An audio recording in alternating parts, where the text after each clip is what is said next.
Hi guys, and welcome to Boring History. Tonight we stand together on a frozen plain just before dawn, your breath drifting out in pale clouds as the world holds its silence. You can hear snow squeak softly under your feet, that strange dry sound that only comes when cold digs deep into the ground. There is no cabin, no stone hearth, no orange glow of a radiator waiting to rescue you. And yet, you are alive.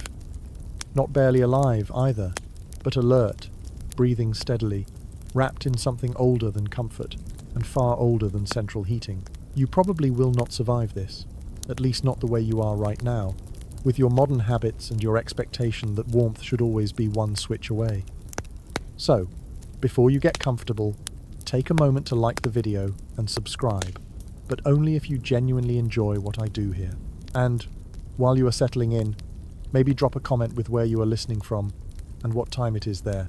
Midnight in Toronto, early evening in Sydney, a quiet afternoon somewhere warm, where winter feels theoretical.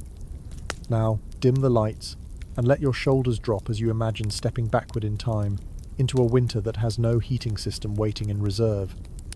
You wake before sunrise, because cold does not let you sleep long. It nudges you awake, not cruelly, just persistently.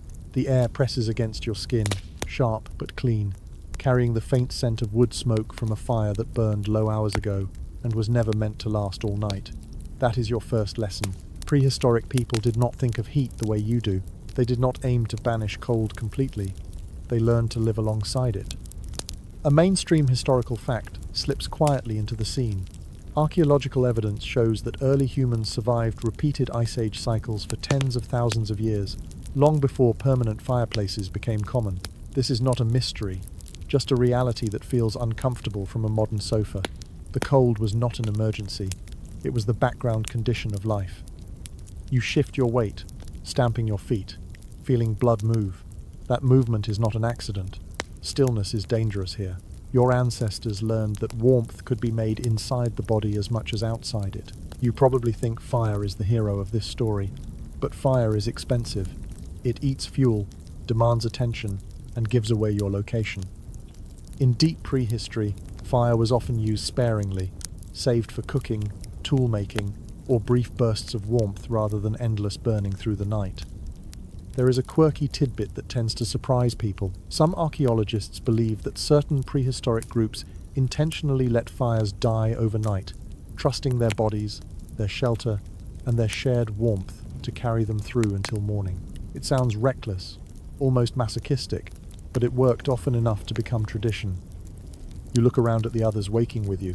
No one complains about the cold. Complaining would waste energy. Instead, there is quiet efficiency.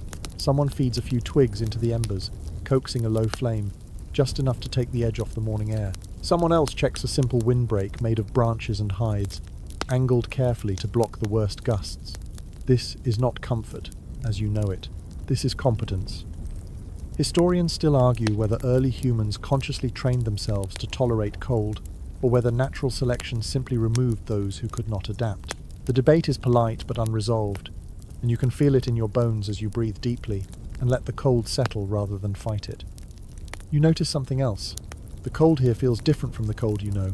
There is no damp chill creeping through thin walls, no draft sneaking under a door. The air is dry, honest. It stings, yes, but it does not linger. You realize how much of your modern discomfort comes from fighting environments your body did not evolve to handle. Central heating dries the air, confuses your senses, and leaves you strangely fragile once you step outside. A gentle sarcasm creeps in as you imagine explaining this morning to someone back home. No, there is no thermostat. No, there is no blanket fresh from the dryer. And yet, somehow, life continues. You bend down, brushing snow from a patch of ground worn smooth by repeated use. This spot has been slept on for generations. The earth here is slightly warmer than the air, holding onto yesterday's sun and the body heat of those who came before you. Even now, without realizing it, you are learning to read warmth in subtle places. Your hands tingle, then slowly numb, then settle into a steady, manageable cold. Panic would make it worse. Calm lets your circulation adjust. This, too, was learned. Children growing up in these conditions did not experience cold as trauma. It was normal. Their bodies responded efficiently, shunting blood where it was needed and conserving heat where it mattered most. You catch the faint smell of animal hide, oiled and smoked, wrapped loosely around your shoulders. It is not tailored. There are no neat seams or buttons, but it blocks wind, traps air, and moves with you. Later, much later, people would invent buildings designed to trap heat continuously. For now, warmth travels with you. As the sky lightens, you feel something unexpected. Not misery, not heroism, but a quiet confidence. Winter is not an enemy to be conquered. It is a condition to be understood. Prehistoric people did not need heating in the way you think, because they did not design their lives around permanent indoor warmth. They designed themselves, their movements, and their expectations around cold. You take one last breath of the icy air, steady and slow, and begin to move with the others as the day starts. The story does not pause here. It flows forward, step by careful step, deeper into how bodies, habits, and landscapes work together to make winter survivable without glowing radiators or humming furnaces. You keep moving as the light grows stronger, and you begin to notice something about your own body. It is not shutting down. It is not begging for rescue. It is adjusting. Your breathing settles into a rhythm that feels almost meditative, and the cold that once seemed sharp now feels manageable, even familiar. This is where the story turns inward, because prehistoric survival in winter was not just about shelters or fires. It was about bodies that knew how to exist in cold without panicking. You roll your shoulders and feel heat bloom deep inside your chest, spreading slowly outward. This warmth is not borrowed from a flame. It is made by muscle, blood, and metabolism. A well-known historical fact slips in quietly here. Human bodies generate heat constantly through movement and digestion, and early humans relied heavily on this internal furnace. Studies of modern cold-adapted populations show higher baseline metabolic rates in winter, something your ancestors likely shared without ever naming it. You pause, letting your weight settle evenly on your feet. Your toes sting less now. The initial shock has passed.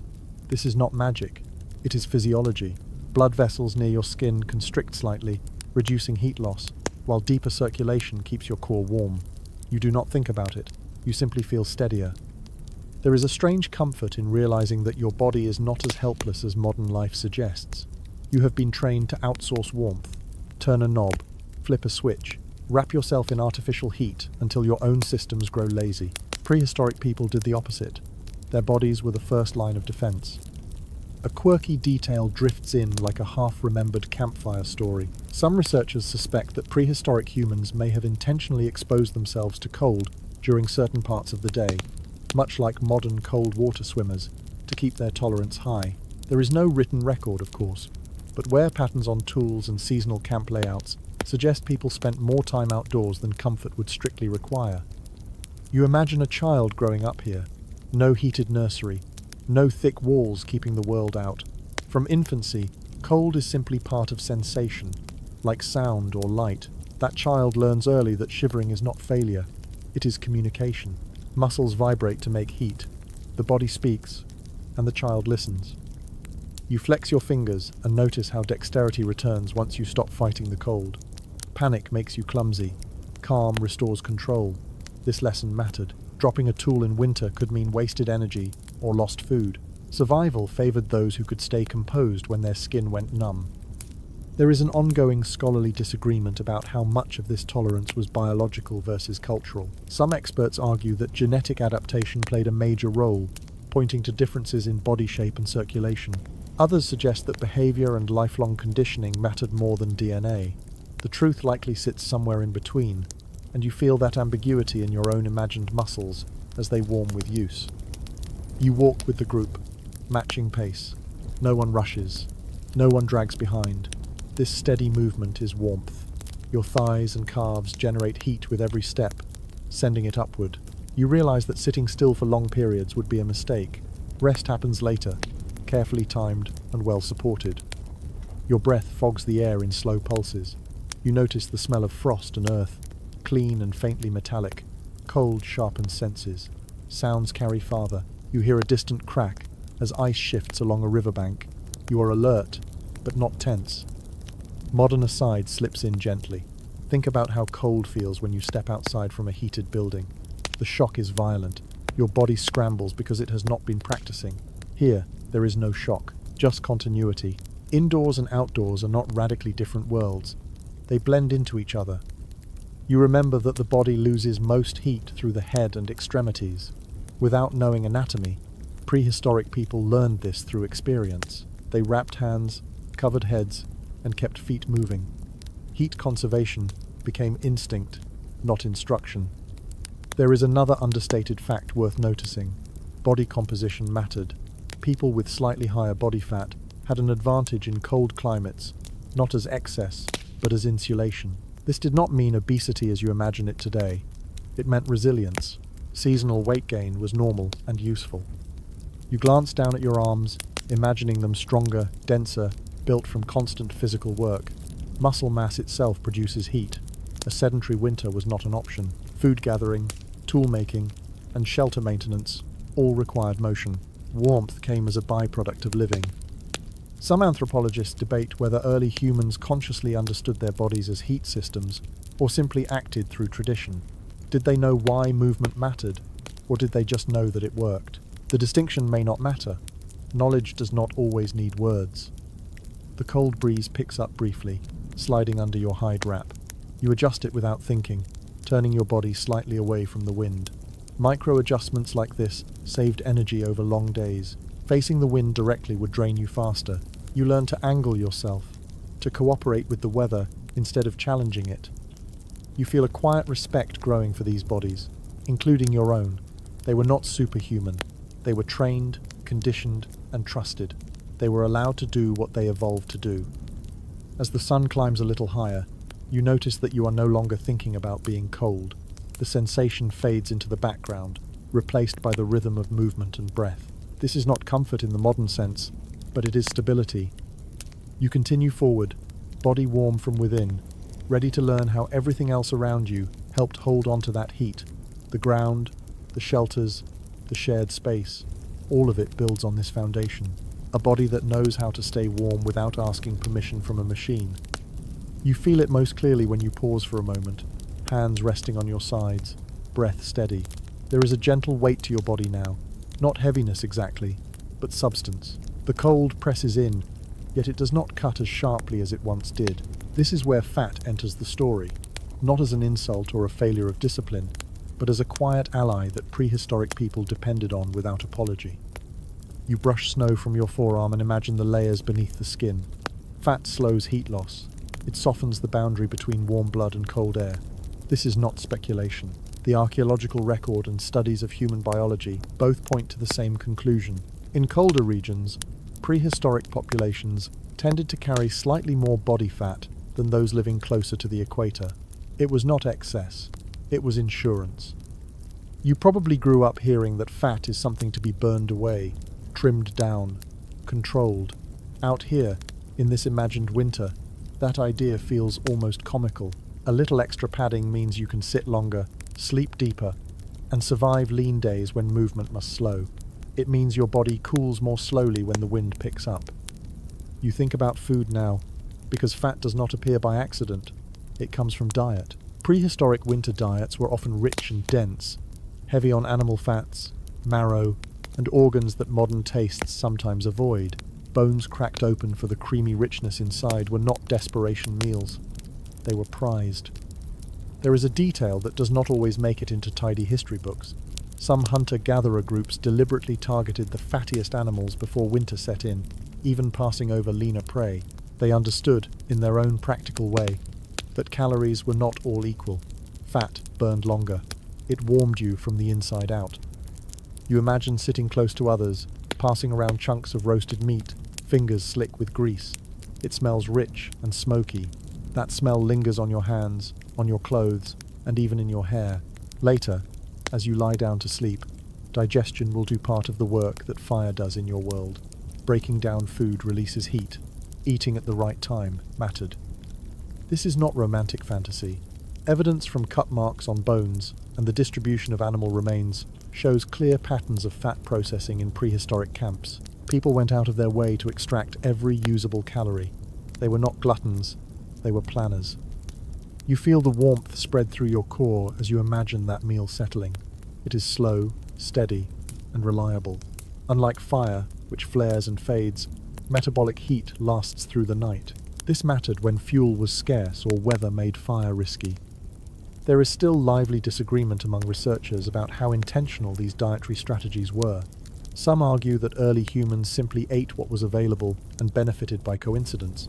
Others believe there was clear seasonal knowledge guiding food choices, passed down through generations. The truth likely lives in daily practice rather than conscious theory. You shift your weight again and feel how the cold interacts differently with different parts of your body. Your torso stays warm longest. Your limbs cool faster. Fat distribution plays a role here too. Core warmth keeps organs functioning, even when fingers and toes go numb. Survival does not require comfort everywhere at once. A modern aside drifts in softly. Think about how uncomfortable you feel skipping a meal on a cold day. Hunger amplifies chill. Prehistoric people knew this, without needing words for blood sugar or metabolism. Feeding the body was feeding the fire within. Children learned this early. They watched adults prioritize certain foods in winter, watched elders insist that everyone eat before sleeping. It was not indulgence, it was survival etiquette. No one boasted about being thin when snow covered the ground. You imagine an older member of the group, face lined, hands steady, choosing the fattiest portion for a pregnant woman or a growing child. Social rules around food distribution helped regulate warmth across the group. Those who needed insulation most often received it. This is where social history quietly intertwines with biology. Fat was not just stored under skin, it was managed through relationships. Sharing food meant sharing warmth in advance. There is an unexpected psychological effect too. When you are well fed, cold feels less threatening. Anxiety drops. Movements become more deliberate, less rushed. Panic burns energy. Calm preserves it. Full bellies supported steady minds. Some anthropologists point out that winter feasting rituals may have served both nutritional and emotional purposes. Eating together reinforced bonds while building reserves. You feel that sense of safety now, imagining yourself surrounded by others who have eaten the same meal, carrying the same warmth into the night. Your body, slightly heavier than a modern ideal, feels right for the season. You are not sluggish, you are prepared. The cold no longer feels like an invader. It feels like a condition you are equipped to handle. As you start walking again, boots crunching softly over frost, you notice that you are not shivering. Not yet. Your internal fire hums along, fueled by fat and habit. Fire outside may come later, briefly, but for now, warmth rides with you. You move forward, understanding that insulation was not just something worn or built. It was grown, eaten, and shared. And with each step, the lesson settles deeper. Winter survival began beneath the skin, long before walls or chimneys ever existed. You feel it the moment the group slows too much. The cold starts to creep back in, subtle at first, like a polite reminder. Muscles cool, fingers stiffen. Someone shifts their stance, and without a word, the pace resumes. This is not impatience. It is understanding. For prehistoric people, movement was warmth, and stillness was something you earned carefully, not something you indulged in by default. You walk, and the rhythm of your steps becomes its own kind of shelter. Each footfall sends a small pulse of heat upward through your legs. Your arms swing naturally, not to burn calories, but to keep blood flowing. This is not exercise as you know it. There is no separation between activity and survival. Movement is simply how you exist. Evidence from wear patterns on ancient joints and bones shows that early humans were almost constantly active throughout the day, even in winter. This was not frantic motion. It was steady, purposeful activity, tool-making, food preparation, checking traps, repairing shelters. All of it required hands and bodies to stay in motion. Warmth came as a side effect of living. You notice how no one sits down unless there is a reason. When rest happens, it is deliberate. People crouch close to the ground, knees tucked in, arms wrapped around themselves or others. Even resting positions are chosen to conserve heat. Stretching out flat on cold earth would bleed warmth too quickly. There is a small detail that feels almost clever when you notice it. Tasks are arranged to keep people moving during the coldest parts of the day. Early mornings and late afternoons are busy. The quiet moments come when the sun is highest. Even if it offers little warmth, time itself is managed as a resource. You imagine explaining this to someone used to winter weekends spent under blankets. The idea that rest could be dangerous feels backwards, and yet here, sitting still too long invites cold to settle into joints and bones. Movement keeps the body honest. Children learn this quickly. They are not told to sit quietly for long stretches. They are encouraged to help, to carry small loads, to mimic adult tasks, not as labor, but as participation. A moving child stays warmer and learns the rhythms of the group. There is ongoing discussion among researchers about whether prehistoric people experienced winter fatigue the way modern humans do. Some argue that constant activity would have been exhausting. Others suggest that bodies conditioned from birth adapted efficiently, avoiding the sharp contrast between inactivity and exertion that tires you out today. You feel inclined to believe the latter as your imagined body settles into its pace. You stop briefly to gather firewood, hands moving quickly, breaking twigs, stacking them under one arm. Even this small pause is active. Fingers work, muscles engage. You do not linger. A modern aside slips in softly. Think about standing still at a bus stop in winter. The cold feels brutal. Now think about walking briskly toward it. The temperature does not change, but your experience does. Prehistoric life leaned hard into that difference. You notice how tasks are shared. No one person does everything. Rotating responsibilities keeps everyone warm, without overtaxing any single body. This social choreography matters. A person forced to stay still, while others move would chill faster and weaken. There is a subtle hierarchy here too. Elders move less, but they are placed closer to shared warmth and given tasks that keep their hands busy. Young adults take on the longer walks and heavier lifting. Care is practical, not sentimental. Some anthropologists point to this constant movement as a reason early humans had such strong musculoskeletal systems. Bone density responds to stress, muscles respond to use. Winter did not soften people, it reinforced them. You feel your own posture adjusting. You lean slightly forward against the cold, spine aligned, steps efficient. Wasted motion costs energy. Sloppy movement burns heat without purpose. Over generations, efficiency becomes habit. There is a faint sound of laughter nearby. Someone slips slightly on ice and recovers with a grin. Humor survives here too, carried along by motion. Spirits stay warmer when bodies do. You realize that fire, when it appears, is often a brief pause rather than a destination. People warm their hands, adjust gear, eat quickly, then move again. Fires do not anchor the day, they punctuate it. This challenges the image of prehistoric life as people huddled endlessly around flames. In reality, fire was one tool among many. The body itself did much of the work, as long as it was kept in motion. You think about sleep now, and how even that will involve movement before rest. Bedding will be prepared, hides shaken out, positions adjusted. Falling asleep cold is risky. You arrive at rest warm, not hoping to become warm later. There is still debate about how much of this constant activity was choice versus necessity. Did people move because they understood warmth, or because survival tasks demanded it? As before, the distinction blurs. Understanding often grows out of doing. Your breathing deepens as the walk continues. The cold air feels less sharp now, filtered through steady lungs. Sweat does not build.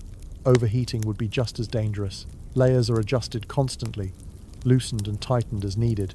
Comfort here is dynamic, not fixed. You slow slightly as terrain changes, stepping carefully over frozen ground. Even caution is a form of engagement. Attention keeps you alert, and alertness keeps you alive. As the group moves toward the next task, you sense how deeply movement is woven into winter survival. Not as punishment, not as exercise, but as warmth itself. The idea of sitting still for hours would seem strange here, even reckless. You keep walking, heat humming through your muscles, understanding now that in a world without heaters, life itself had to keep moving, and as long as it did, winter could be endured, one steady step at a time. You slow as the land dips slightly, and the group angles toward a low structure half hidden by snow and brush. From a distance it barely looks like anything at all, just a dark shape pressed into the ground. As you draw closer, you understand. This is shelter, but not in the modern sense. There are no walls meant to impress, no height meant to create space. Everything here is deliberately small. You duck instinctively as you enter. Your shoulders brush rough wood and stretched hide. The ceiling sits low enough that standing upright would be awkward. And yet, the moment you are inside, you feel it. The air is calmer. The wind loses its voice. The cold no longer wraps around you so aggressively. Shape, it turns out, is warmth. Archaeological remains from prehistoric winter shelters show a consistent pattern.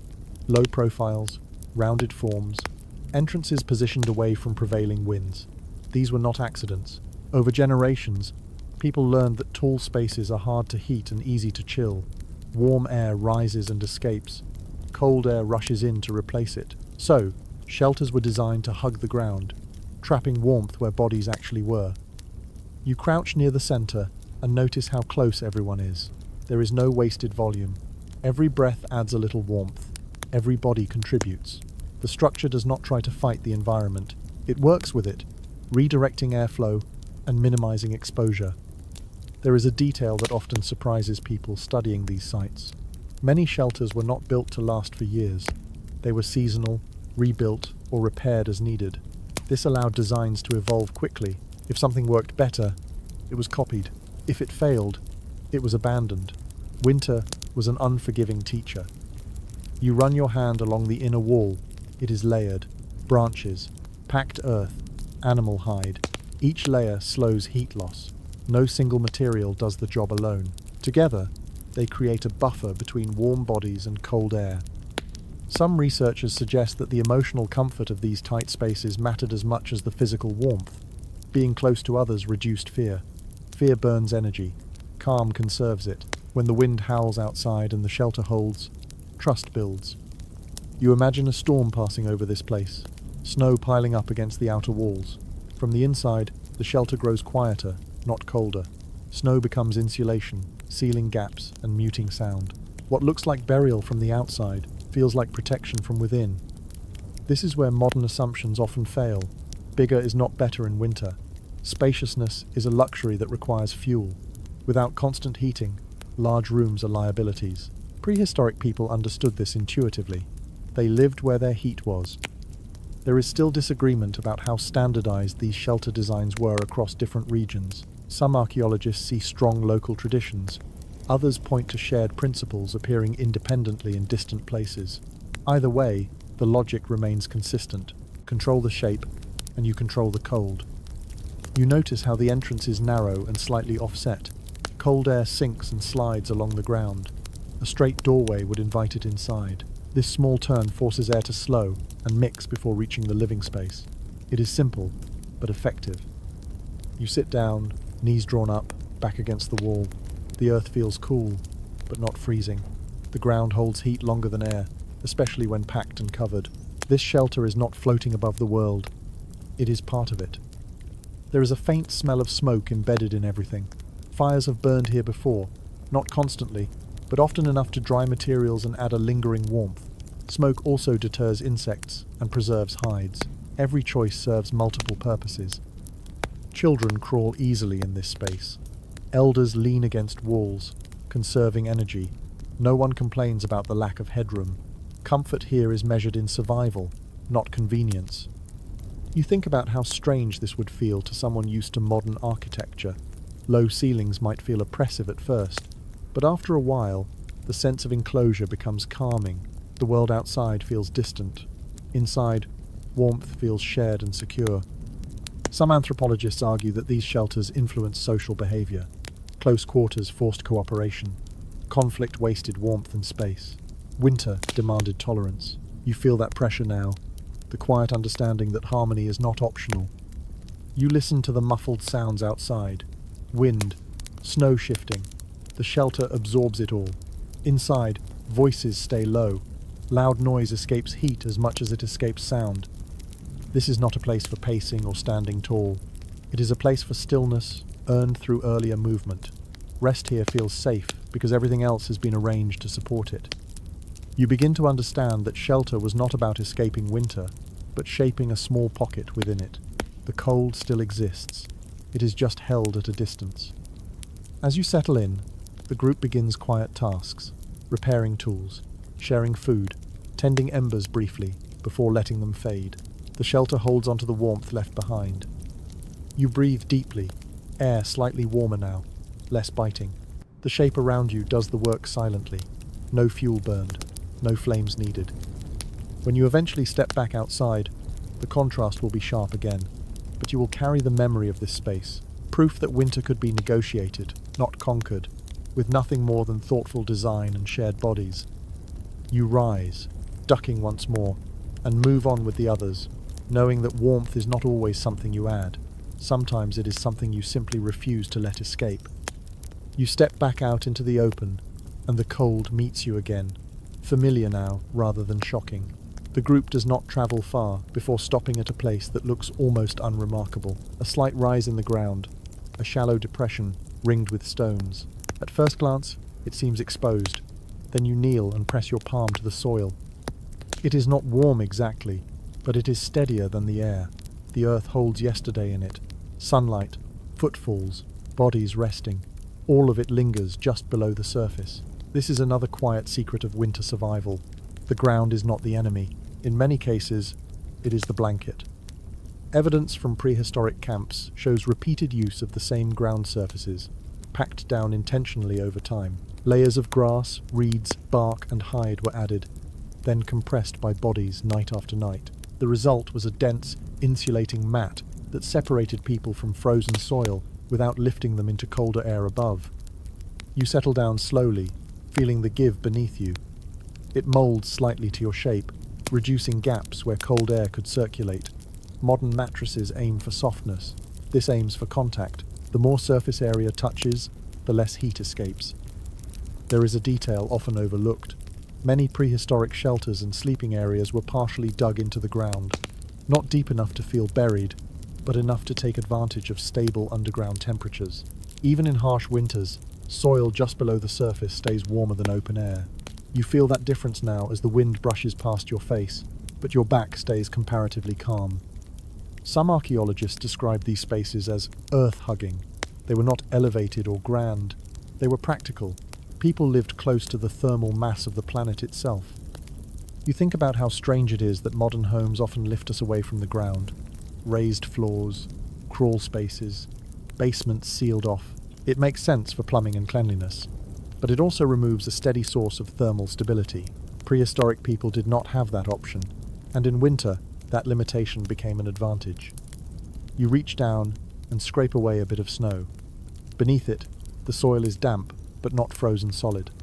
Snow, counterintuitively, insulates. It traps air. A thick layer of snow over ground prevents deeper freezing. People learned this by experience, not theory. A snow-covered spot was often warmer than bare ground, swept clean by wind. There is a small but fascinating observation from field studies. In some regions, prehistoric people appeared to pile snow deliberately against shelters. What looks like neglect or collapse may actually have been design. Snow sealed cracks, blocked drafts, and added insulation without effort. You lie back briefly, staring up at the pale sky. Your body heat seeps downward, not disappearing, but pooling gently. When you shift, you can feel warmth lingering where you were moments before. The earth remembers you. This does not mean the ground was always safe. Frozen soil can steal heat quickly if not prepared properly. This is where layering mattered. Hides, grasses, even dry leaves created a buffer. The key was dryness. Wet ground is dangerous. Water conducts heat away fast. Winter camps were chosen carefully to avoid dampness. Researchers still disagree on how much planning went into site selection versus tradition. Did people understand moisture and insulation explicitly, or did they simply return to places that felt better? Either way, the knowledge accumulated. You imagine elders pointing to a spot and nodding, not explaining, just knowing. This place works, that one does not. Children learn by sleeping well or sleeping cold. Lessons sink in quickly when your comfort depends on them. Over time, preferences become rules, and rules become habit. There is a quiet psychological comfort in pressing against the ground. It feels solid, reliable. The wind may scream above you, but the earth does not move. It anchors you. You notice how people position themselves close together on this packed surface, sharing not only body heat but also the insulated zone created by repeated use. The center stays warmer, edges are cooler. Sleeping arrangements reflect this. Those who need more warmth sleep closer in. You think again about fire. Fire rises. Heat from fire escapes upward. Heat from bodies pressed to earth stays closer. In winter, low heat is more useful than high flames. A faint smell of soil mixes with hide and smoke. It is not unpleasant. It is grounding, literally. Some anthropologists suggest that this closeness to the ground influenced worldview, living with the earth rather than above it. You feel a trace of that now, lying low, listening to the muted world around you. When you stand again, your legs feel stiff for a moment, then warm as blood moves.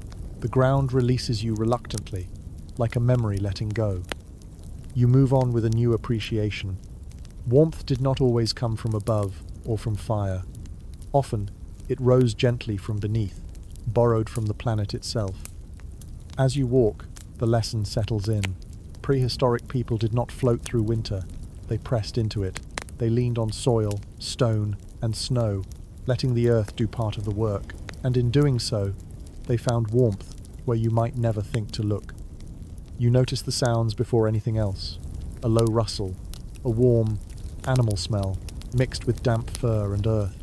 This is not fear you feel, but familiarity. The group moves calmly, adjusting direction slightly, and soon you understand why. Winter is not lived alone here. Other creatures are close, sometimes closer than you might expect. You pause near a rocky outcrop where signs of life are everywhere.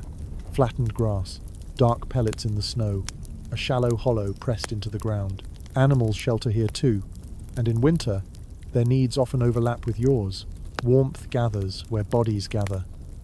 Evidence from prehistoric sites shows repeated proximity between humans and animals during cold seasons, not always as hunters and prey, but as neighbors. Caves, rock shelters, and tree-lined hollows were shared spaces, sometimes at different hours, sometimes at the same time. The cold pushed everyone toward the same solutions. You imagine bedding down near a cave wall, still warm from a bear that moved on hours earlier. It sounds dangerous through modern ears, but context matters. These encounters were not careless. People read signs, freshness, smell, tracks. They knew when a space was safe and when it was not. There is a curious observation from cave archaeology. In some sites, animal and human sleeping areas overlap in ways that suggest alternating use rather than conflict. One group leaves warmth behind, another benefits. Heat lingers longer than presence. You crouch and feel the ground near a rock face. It is warmer here, shielded from wind, insulated by mass. Animals choose these spots for the same reason you do. Survival teaches similar lessons across species. Children grow up seeing this coexistence. Animals are not abstract threats. They are part of the winter landscape, sometimes dangerous, sometimes useful, always instructive. Watching where animals rest teaches humans where warmth hides. There is still no full agreement among researchers about how intentional this proximity was. Some argue humans deliberately sought animal shelters for residual warmth. Others suggest overlap was unavoidable in limited winter refuges. Either way, the result was shared heat, even if only indirectly. You notice feathers tucked into bedding, fur lining a cloak, bones arranged as windbreaks. Animals contribute warmth even when absent. Nothing is wasted. Winter encourages pragmatism. A modern aside drifts in quietly. Think about how much heat a dog gives off when it curls beside you on a cold night. Multiply that by generations of observation, and you begin to understand why prehistoric people paid close attention to animal behavior. In some regions, people may have slept near livestock or semi-domesticated animals much earlier than commonly assumed, not for affection, but for survival. Bodies are heaters, living ones especially. You feel the air grow calmer as you move closer to the rock wall. Wind skims over the surface instead of reaching you. Animals knew this. You are learning it too. There is a faint sound nearby, a snort, a shifting weight. You tense briefly, then relax as you recognize the rhythm. This animal is resting, not hunting. Winter lowers aggression. Energy is precious for everyone. Some anthropologists suggest that this shared winter pressure reduced conflict between species, at least temporarily. Hunger makes predators bold, but extreme cold makes everyone cautious. Risk is expensive. You imagine the smell inside a shared shelter, earthy, musky, smoky, not pleasant by modern standards, but reassuring. Smell is information. It tells you who was here and how recently. You notice how people position themselves carefully, not blocking exits, not cornering animals. Respect is practical. Panic wastes heat. Calm preserves it. There is an unspoken understanding here. Winter forces cooperation, even across species boundaries. Warmth does not care who produces it. You settle near the group, backs to stone, bodies close. The combined heat builds slowly, subtly. It is not dramatic. It is enough. As night deepens, the sounds of animals fade into the background, part of the same quiet world you occupy. No clear line separates human space from animal space. Both are shaped by cold. You close your eyes briefly and feel the shared warmth hold. Prehistoric people did not survive winter alone because they did not have to. The landscape was alive, breathing, radiating heat in small, precious pockets. When you rise again, moving on with the others, you carry this lesson with you. Warmth was not always made. Often, it was borrowed, shared, and respected. And in winter, that made all the difference. You adjust the weight on your shoulders, tugging the rough material closer around your chest. There are no stitches here, no neat seams, no careful tailoring. And yet, the warmth is real. Clothing comes into focus now, not as fashion or even craftsmanship, but as a practical response to cold that predates needles by thousands of years. You feel the texture of hide against your skin. It is uneven, thicker in some places, softer in others. This is not a flaw. Variation traps air. Air, when held still, is one of the best insulators available. Long before anyone learned to sew fitted garments, prehistoric people understood that wrapping mattered more than shaping. Archaeological finds from Paleolithic sites include scrapers and stone tools used specifically for hide processing. This tells a clear story. People invested time and energy into preparing animal skins, removing flesh, softening fibers, and preserving flexibility. Clothing was not an afterthought. It was essential winter equipment. You notice how the hide is worn loosely, draped rather than cinched. Tight clothing compresses air pockets and lets heat escape. Loose layers allow warmth to linger. Modern winter jackets follow the same principle, even if the materials have changed. There is a lesser-known detail that often surprises people. Early clothing likely involved more tying and wrapping than sewing. Strips of leather, plant fibers, or sinew held pieces in place temporarily. This allowed garments to be adjusted easily as conditions changed. Too warm, loosen it. Too cold, overlap another layer. You imagine someone helping another secure a cloak, hands quick and practiced. Clothing here is communal knowledge. Everyone knows how to wrap, how to adjust, how to share. A poorly wrapped hide is a liability. A well-wrapped one is safety. You feel the difference immediately when you turn your back to the wind. The hide breaks the flow of air, slowing heat loss. Wind chill matters. Blocking wind can make freezing air feel survivable. Prehistoric people paid close attention to this, choosing materials that shed gusts rather than letting them pass through. Some researchers believe that early humans may have used animal fat rubbed into hides to improve water resistance and flexibility. This would help keep garments dry in snow and sleet. Dry insulation works. Wet insulation fails. You can sense the wisdom in that as you imagine damp cold seeping in. There is still debate about when true sewn clothing emerged. Bone needles appear relatively late in the archaeological record, but warmth did not wait for precision tools. Wrapping, layering, and knotting carried people through winters long before fine stitching existed. You think about children learning this skill, watching adults wrap themselves, imitating movements, practicing knots, mistakes corrected gently because mistakes cost warmth. Over time, the body learns what feels right. A modern aside slips in softly. Think about how uncomfortable a stiff winter coat feels until it breaks in. These hides are already broken in by life. They move with you. They smell of smoke and animal and earth. Familiar scents bring comfort. You notice how clothing overlaps with bedding. The same hides used during the day become part of the sleeping arrangement at night. Nothing is single purpose. Versatility reduces the need for excess, which reduces weight and effort. Some anthropologists suggest that early clothing choices influence social identity. Certain furs or skins may have signaled skill or status, but in winter, function dominated. Warmth flattened hierarchy. Everyone needed it. You brush snow from your garment and feel it slide off rather than soak in. Treatment matters. Preparation matters. Clothing is technology, even if it does not look like it. As you move, the hide creaks softly. Sound is another consideration. Quiet movement conserves energy and avoids unnecessary attention. Heavy, stiff garments would have been avoided when possible. You feel your body temperature stabilize again, helped by this simple barrier. No buttons, no zippers, just material, air, and understanding. You realize now that prehistoric people did not wait for perfect solutions. They used what they had, refined it through experience, and trusted it. Clothing did not need to be elegant to be effective. As you walk on, wrapped in something made by hands long gone, you feel the quiet continuity of knowledge. Warmth passed down not through manuals, but through touch, habit, and shared survival. The cold still exists. It always will. But with each layer, each adjustment, it loses a little of its power, and you keep moving forward, carrying warmth with you, even without a single stitch holding it all together. You become more aware of texture now than shape. As you move, your fingers brush different surfaces, each one doing quiet work against the cold. Fur, feathers, rough plant fibers. Even the friction between layers matters. Warmth here is not a single thing. It is the sum of many small resistances, slowing the escape of heat. You notice how fur is worn with the hair facing inward or outward, depending on need.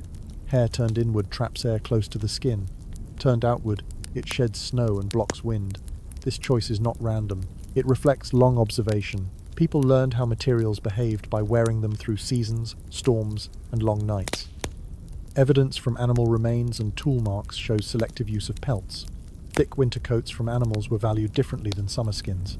Not all fur is equal. Some compress easily and lose insulation. Others stay springy, holding air even when damp. You feel the difference as you adjust a layer, choosing softness over stiffness. Feathers play a role too, though they rarely survive in the archaeological record. Lightweight and exceptional at trapping air, feathers likely filled bedding, lined clothing, or padded sleeping areas. Modern down jackets echo this ancient solution. Air is still the hero. Materials just help organize it. You think about friction now.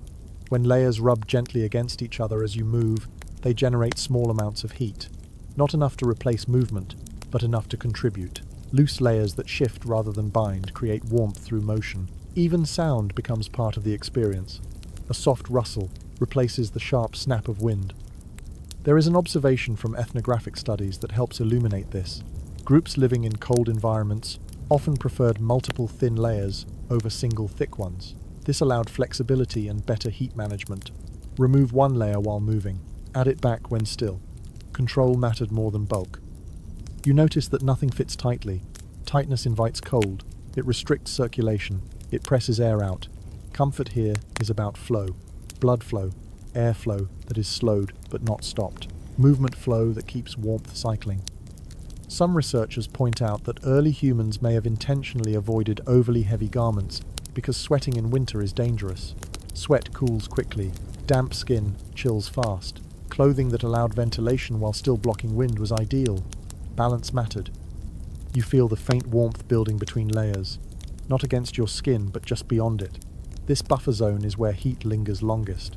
It is subtle but noticeable once you pay attention. A modern aside slips in gently.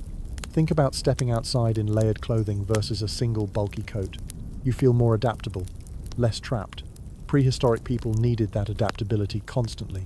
Weather shifted quickly. Activity levels changed hour by hour. You brush against someone as you walk, hides brushing hides. Even that contact reduces exposed surface area.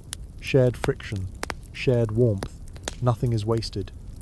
There is still uncertainty among scholars about how much plant material was used in clothing compared to animal products. Plant fibers break down quickly and leave little trace, but impressions in clay and wear patterns on tools suggest weaving, braiding, and matting long before formal textiles. Warmth does not require beauty, only effectiveness. You imagine grasses bundled together, dried carefully, layered between hides. They smell faintly sweet. Dryness matters again. Dry fibers insulate, wet ones steal heat. You kneel briefly to adjust your footing, and snow brushes your clothing. It does not melt immediately. That tells you the outer layer is doing its job. Heat is staying in, cold stays out. Children play nearby, rolling, crawling, tugging at each other. Their clothing shifts and resettles. They learn through play how layers move, how warmth feels, how to fix what slips. Learning happens through bodies, not instruction. There is a quiet ingenuity in all of this. No single invention, no dramatic breakthrough, just accumulation, trial, error, memory, passed hand to hand. You feel a sudden gust push against you, stronger than before. You turn sideways instinctively, letting the wind slide past rather than hit you full on. Your layers respond, flattening slightly, then springing back, air trapped, heat preserved. Some anthropologists suggest that this sensitivity to material and movement shaped how early humans thought about comfort. Comfort was not static, it was something you managed moment by moment. You feel that mindset settling in now. You think about modern heating again, how it aims to create uniform warmth everywhere at once. Here, warmth is uneven and alive. Your back feels different from your chest, your legs different from your arms, and that is acceptable, normal, even. You adjust a feather-filled pad under your arm and feel immediate relief. Small changes have big effects. Awareness matters. There is a faint smell of smoke caught in the fibers, not from a current fire, but from days ago. Smoke adds a bit of water resistance. It also signals home. Familiar scents calm the nervous system. Calm conserves energy. You realize that clothing here is not something you put on and forget. It is something you tend, like a small fire. Adjust, check, dry, repair. Warmth requires attention. As the group slows again, preparing for another pause, you feel confident that the cold will not overwhelm you, not because it is weak, but because you are layered against it in many small, thoughtful ways. You carry that understanding forward. Fur, feathers, fibers, friction, none dramatic alone, powerful together. Winter did not demand miracles. It rewarded patience, awareness, and materials used wisely. You walk on, wrapped in quiet technology, each step proof that warmth can be built softly, without noise, without flame, simply by knowing how the world behaves and letting it work with you rather than against you. You notice how people treat fire now, with a kind of careful respect that feels very different from modern habits. No one rushes to light it at the first hint of cold. No one lets it roar without purpose. Fire is here, but it is not the center of everything. It is a tool, used briefly and thoughtfully, then allowed to fade. When flames appear, they are small, controlled, fed with dry twigs rather than thick logs. This is not because fuel is rare everywhere, but because excess heat is waste. Fire pulls attention. It demands tending. It eats time and energy that could be spent elsewhere. Archaeological hearths from prehistoric winter sites are often modest in size. Some are little more than shallow pits with traces of ash and charcoal. This suggests that fires burned hot and short, rather than long and constant. People warmed hands, cooked food, dried clothing, then moved on. You feel the heat on your face as you crouch near the embers. It is intense up close, almost too much. Your back remains cold. This uneven warmth reminds you why fire alone is not enough. It heats surfaces, not systems. Once you step away, the warmth vanishes quickly. There is an interesting pattern noted by researchers studying early fire use. Fires were often positioned near shelter entrances rather than deep inside. This reduced smoke buildup and allowed heat to drift inward without filling the space. It also made it easier to abandon a fire quickly if conditions changed. You inhale and catch the familiar scent of smoke on your clothes again. Smoke is not just a byproduct. It preserves hides, deters insects, and dries damp materials. Fire serves many roles at once, making brief use more efficient than constant burning. Some anthropologists believe that early humans learned to associate fire with specific tasks rather than general comfort. Cooking, tool shaping, occasional warmth. Fire was summoned for a reason, not left burning out of habit. You watch someone feed the last twig into the coals, then deliberately spread the embers thinner. This helps them die out safely while leaving residual warmth in the ground. Ash insulates. Even after flames vanish, heat lingers. There is still uncertainty about how common fire was in daily winter life. Some evidence suggests certain groups relied on it heavily, Others appear to have used it sparingly. Climate, fuel availability, and tradition all played roles. No single pattern fits everywhere. You think about the danger fire brings as well. Sparks can ignite shelters, smoke can choke, light can attract predators or rivals. In winter, mistakes are costly, caution becomes habit. A modern aside drifts in softly. Think about how often you turn on a heater without thinking, letting it run whether you need it or not. Here, nothing runs unattended. Every flame has a watcher, every spark matters. You warm your hands briefly, then pull back before they sweat. Sweaty hands in cold air lose heat fast. You rub them together instead, generating warmth through friction and movement. Fire assists, but does not replace bodily heat. Children are kept at a distance, watching but not crowding. They learn early that fire is useful, but not friendly. Respect keeps everyone safer and warmer in the long run. You notice that people time fire use carefully. Evening fires prepare for sleep. Morning fires ease stiffness. Midday fires are rare. Movement covers that need. Fire fills gaps rather than dominating the day. There is a subtle rhythm to it all. Fire appears, does its work, then retreats, like an animal that visits but does not stay. Some researchers suggest that this restrained relationship with fire influenced later architectural choices. Hearths became focal points only when fuel became abundant and structures allowed safe containment. Before that, fire remained a guest, not a resident. You step back from the cooling embers and feel the contrast immediately. Cold air returns, but it feels less sharp now. Fire took the edge off. It did not erase winter. You realize that prehistoric people did not misunderstand fire. They understood it deeply, enough to know its limits, enough to avoid dependence. As the group moves on, the fire behind you fades into smoke and memory.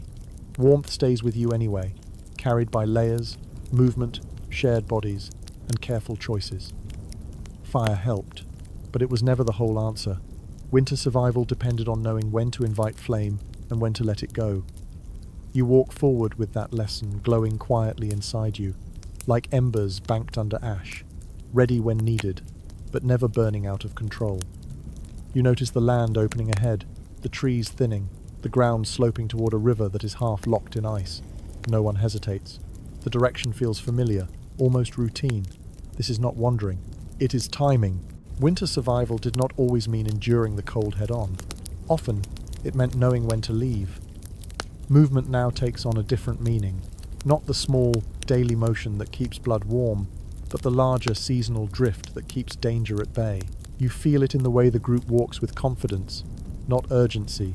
They have done this before, many times. Archaeological evidence shows clear seasonal patterns in prehistoric camps. Certain sites were used only in warmer months, others only in colder ones. Tools, food remains, and even the age of hunted animals tell the story. People did not stay put out of stubbornness. They followed warmth, food, and safety as the year turned. You imagine the decision being made weeks earlier, maybe months. Subtle signs add up. Longer nights, thicker frost, animals moving differently, rivers freezing earlier than expected. No single signal forces the move. Together, they whisper that it is time. This is where winter becomes something to sidestep rather than suffer. Moving a short distance south, lower, or into sheltered terrain could mean the difference between manageable cold and deadly exposure. Prehistoric people understood microclimates long before the word existed. Valleys trap cold, hills catch wind, forests block it. You feel the ground change beneath your feet as the group descends. Snow thins, ice cracks more often, revealing dark water beneath. The air smells different here, heavier, less sharp. This small shift matters. A few degrees warmer can transform winter from an enemy into a challenge. There is a detail that often surprises people. Migration was not always long or dramatic. Sometimes it was just a matter of moving a few miles, or even a few hundred meters, to a spot that held heat better. Winter camps might sit just out of reach of the worst wind, tucked behind ridges or near water that moderated temperature. Some researchers argue that this seasonal movement was the most important winter survival strategy of all. Others suggest it was only possible for certain groups with enough mobility and knowledge. The truth varies by region. In some landscapes, staying put made sense. In others, Movement was essential. You watch as the group pauses near the riverbank. Fish traps sit beneath the ice, placed earlier in the season. Migration did not mean abandoning resources. It meant revisiting them at the right time. Winter camps were chosen for what they offered when everything else was scarce. A modern aside slips in gently. Think about how your heating bill spikes in winter. Now imagine solving that problem by simply living where winter is kinder. Prehistoric people did not have thermostats, but they had geography. Children walk easily, not burdened by excess. Everything carried matters. Migration trims possessions down to essentials. Heavy objects are left behind deliberately. Warmth here comes from flexibility, not accumulation. You notice how people talk quietly as they walk, sharing observations about the land. Ice thickness, animal tracks, wind direction. Knowledge flows constantly. This is how mistakes are avoided. Winter punishes ignorance quickly. There is still debate about how far these seasonal movements went in different periods. Some populations traveled great distances annually. Others stayed within familiar territories year-round. Climate shifts forced adjustments. Ice ages expanded and contracted. People adapted again and again. You feel a subtle relief as the terrain grows more forgiving. Less wind, more cover. The cold does not vanish, but it loosens its grip. This is not luck. It is planning made visible. You realize now that prehistoric people did not always need heating because they avoided the coldest conditions whenever possible. Endurance was paired with foresight. Suffering was not a badge of honor. Survival was. The group slows as they approach a known winter camp. The ground is packed. The trees are bent in familiar ways. You sense memory in the place. Fires have burned here before. Bodies have slept here before. Warmth has lingered here before. You step into the space and feel it immediately. The air settles. The cold softens. Migration has done its work. You think about how different this feels from modern life, where movement is often restricted and buildings are expected to solve everything. Here, the solution is motion itself, scaled up to the rhythm of the seasons. As the group begins to unpack, you understand that winter survival was not just about enduring what came. It was about choosing where to be when it arrived. You look back briefly at the land you crossed, now colder in memory than reality. Then you turn forward again, knowing that warmth, in this world, often meant knowing when to walk away from the worst of the cold and when to settle into a place that could hold you through it. You feel the change as soon as everyone stops moving. Bodies draw closer without discussion, forming a loose ring that tightens as the air cools. No one reaches out dramatically. No one announces the need. It happens the way breathing happens, guided by instinct and memory rather than instruction. In winter, closeness is not intimacy, it is infrastructure. You sit shoulder to shoulder, knees brushing, backs nearly touching. Heat builds slowly, shared rather than owned. One body alone cools quickly. Many bodies together create a pocket of warmth that no single person could manage on their own. This is one of the oldest heating systems humans ever used, and it required no tools at all. Archaeological evidence from winter camps shows dense living arrangements, with sleeping areas clustered tightly rather than spread out. Space was not wasted. Every gap between bodies was a place where heat could escape. People learned to minimize those gaps without thinking about it consciously. You notice how the group arranges itself. Children in the center, elders near those who generate the most heat, strong adults on the outside, acting as buffers against drafts. This is not sentimental. It is practical. Heat flows outward. Those who can afford to lose a little warmth do so. There is a quiet efficiency to it. No one complains about personal space. The concept barely exists here. Winter compresses social boundaries. Privacy becomes a luxury reserved for warmer months. You think about how strange this might feel to someone used to sleeping alone under thick blankets. Here, blankets are bodies. The rise and fall of breathing becomes a shared rhythm. It calms you without effort. A small but telling detail emerges when you listen closely. People synchronize rest. No one stays awake alone for long. Wakefulness without movement leads to cold. Rotating sleep ensures someone is always shifting, adjusting, maintaining warmth for the group. Some anthropologists suggest that this constant physical proximity strengthened social bonds in ways modern life rarely replicates. Others caution against romanticizing it, pointing out that closeness also spread illness. Both can be true. Winter forced trade-offs, and warmth often won. You feel someone adjust beside you, pulling a hide higher, tucking it around two bodies instead of one. Sharing reduces surface area exposed to air. This is geometry, not generosity. Children learn this early. They are drawn into the center without question. Their smaller bodies lose heat faster. Protecting them protects the future of the group. Warmth becomes a shared responsibility. There is an unspoken rule here. No one pulls away unnecessarily. To do so would disrupt the balance. Cooperation is not enforced, it is assumed. You notice how voices drop as people settle. Quiet conserves energy. Loud talking wastes breath and warmth. Even laughter softens into murmurs. The night wraps around the group, but does not penetrate it. A modern aside drifts in gently. Think about how cold public spaces feel when everyone spreads out. Now imagine the same room filled wall to wall. Temperature changes without a single heater turning on. Bodies matter. You feel your back warming where it touches someone else. Heat transfers slowly, steadily. It does not shock or overwhelm. It simply accumulates. Some researchers point out that communal sleeping may have reduced the need for constant fire use at night. Fire demands vigilance. Bodies do not. Once arranged, the system maintains itself. You shift slightly, finding a position that balances comfort and efficiency. Too much movement would disturb others. Too little would let cold creep in. There is a sweet spot, and you find it. Smell becomes part of the experience. Smoke, hide, sweat, earth. Not pleasant by modern standards, but familiar. Familiarity lowers stress. Lower stress conserves energy. You notice how breathing slows. Heart rate drops. Warmth supports rest, and rest supports warmth. The cycle reinforces itself. There is still discussion among scholars about how much of this clustering was driven by cold versus protection from predators. Likely both. In winter, warmth and safety often align. You feel the night deepen, the outside world growing quieter. Inside the cluster, life continues in small movements and shared breath. The cold remains, but it is kept at bay by cooperation rather than conquest. As sleep pulls you under, you understand something fundamental. Prehistoric people did not face winter alone. They faced it together, bodies pressed close, warmth circulating quietly from one to the next.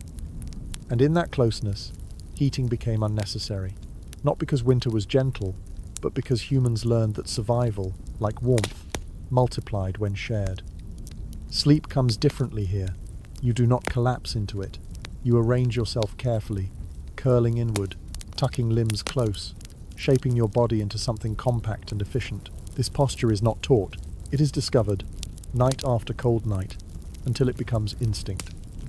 You draw your knees toward your chest and feel immediate relief. Less surface area exposed, less heat slipping away.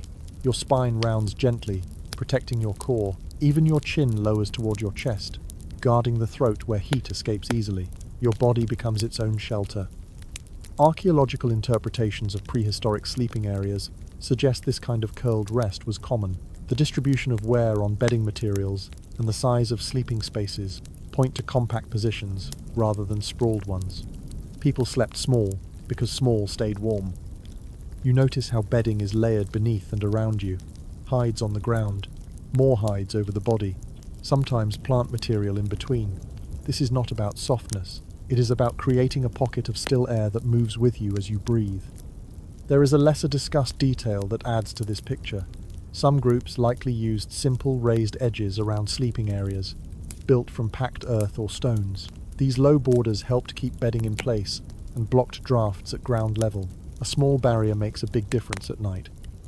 You feel someone nearby adjust their position, and the shared warmth shifts. Bodies are not static heaters. They are dynamic, responding to pressure, movement, and breath. The system adapts constantly, even in sleep. Your breathing deepens.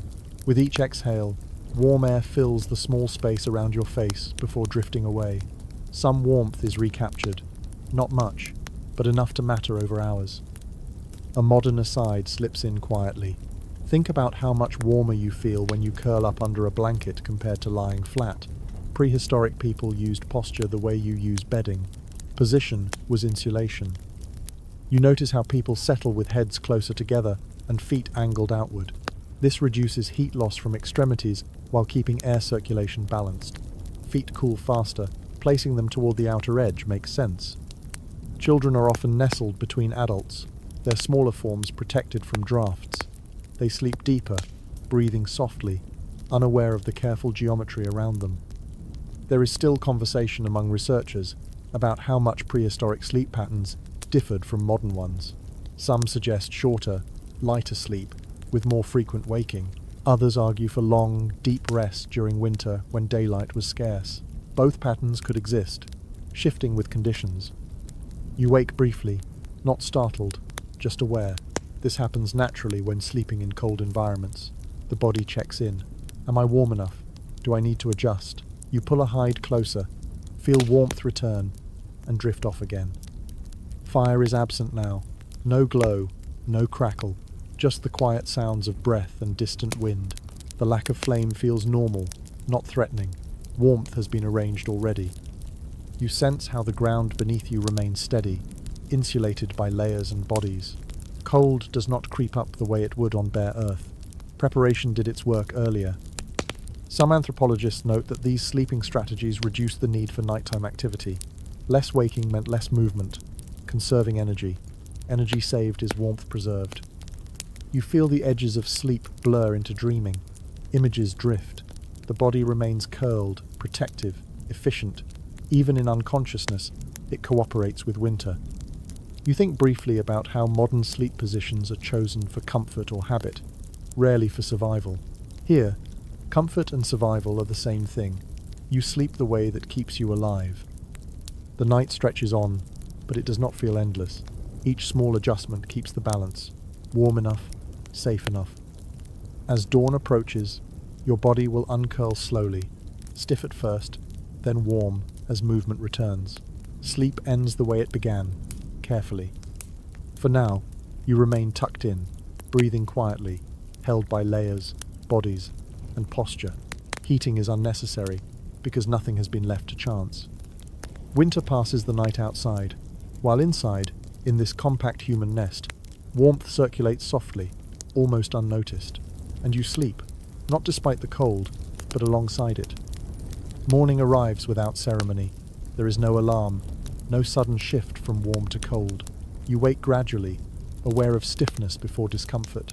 Your body feels dense, grounded, used. This is how childhood shapes winter survival, not through lessons spoken aloud, but through sensations repeated until they feel normal. You stretch slowly, careful not to expose too much skin at once. Someone nearby is already awake, moving quietly, adding motion to the shared space. Heat stirs again. You are reminded that this toughness was not something prehistoric people switched on in adulthood. It began early. Children here do not experience cold as a shock. They grow into it. From their first winters, they are carried outside, wrapped but not sealed away. Their bodies learn to respond.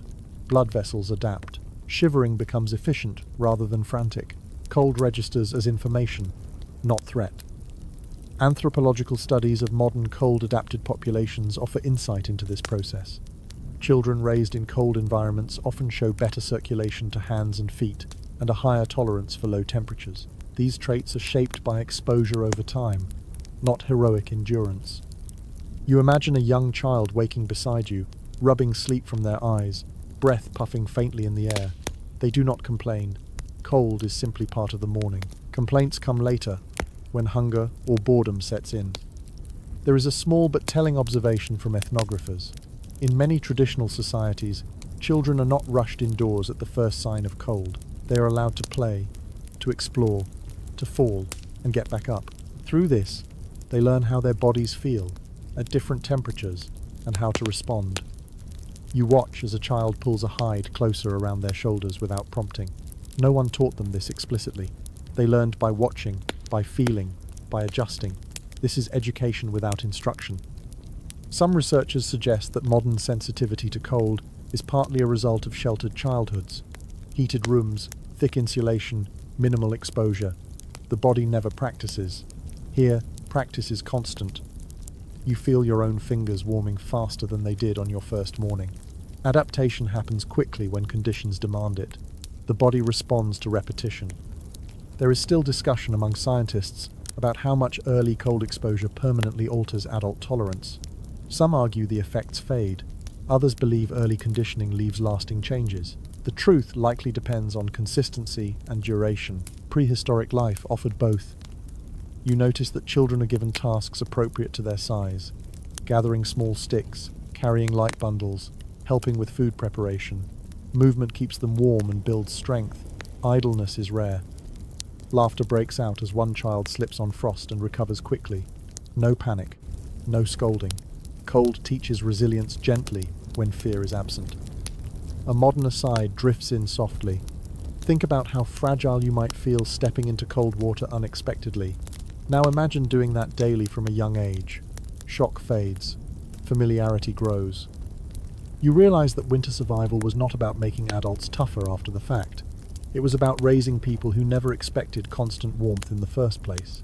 Expectation shapes experience. As the morning progresses, the group spreads out, activity resuming. Children move easily among adults, not underfoot but integrated. They learn routes, wind patterns, safe spots by moving through them. There is a quiet pride in how the youngest members handle the cold. Not pride in suffering, but in competence. They belong here. Their bodies agree. You feel a sense of continuity settle in. The skills you rely on now were once learned the same way, slowly, repeatedly, without drama. As the sun climbs higher, the chill eases slightly. Layers are adjusted. Movement increases. Another day unfolds, carried by bodies that were shaped for this climate from their earliest years. You stand and join the flow, aware that winter did not defeat these people because it never surprised them. Cold was not an intruder.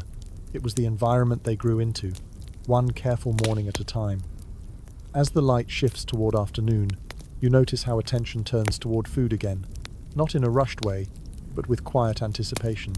Eating here is timed, not random. When you eat, matters almost as much as what you eat, especially in winter. You feel hunger rise gently, not sharply. That is deliberate. Food is spaced to support warmth when it is needed most. The largest meals tend to come later in the day, as cold deepens and movement slows. Digestion becomes an ally, releasing heat steadily through the longest, coldest hours. This pattern shows up repeatedly in studies of traditional winter living. Groups in cold climates often favor substantial evening meals. It is not indulgence, it is strategy. Processing food raises metabolic heat, helping the body stay warm during rest. You sit as food is shared, the smell rich and grounding. Fat, protein, dense calories. This is not a time for light snacks. The body needs fuel that burns slow. You chew slowly, feeling warmth spread outward from your core as digestion begins its quiet work. There is a detail that often goes unnoticed. Eating together synchronizes warmth across the group. Everyone begins digesting at roughly the same time. Heat production rises collectively. No one is left cooling alone. You think about how modern advice often warns against eating late. Here, the logic is reversed. Sleeping on an empty stomach would invite cold to settle deep. Full bellies support long, stable rest. Some researchers point out that this timing also reduced the need for night fires. Internal heat replaced external flame. Fuel was conserved. Risk was lowered. You notice how children are encouraged to eat well before sleep, even if they protest slightly. Elders insist gently. Experience has taught them what hunger does to warmth. No one argues long. There is still discussion among scholars about how strictly these eating schedules were followed.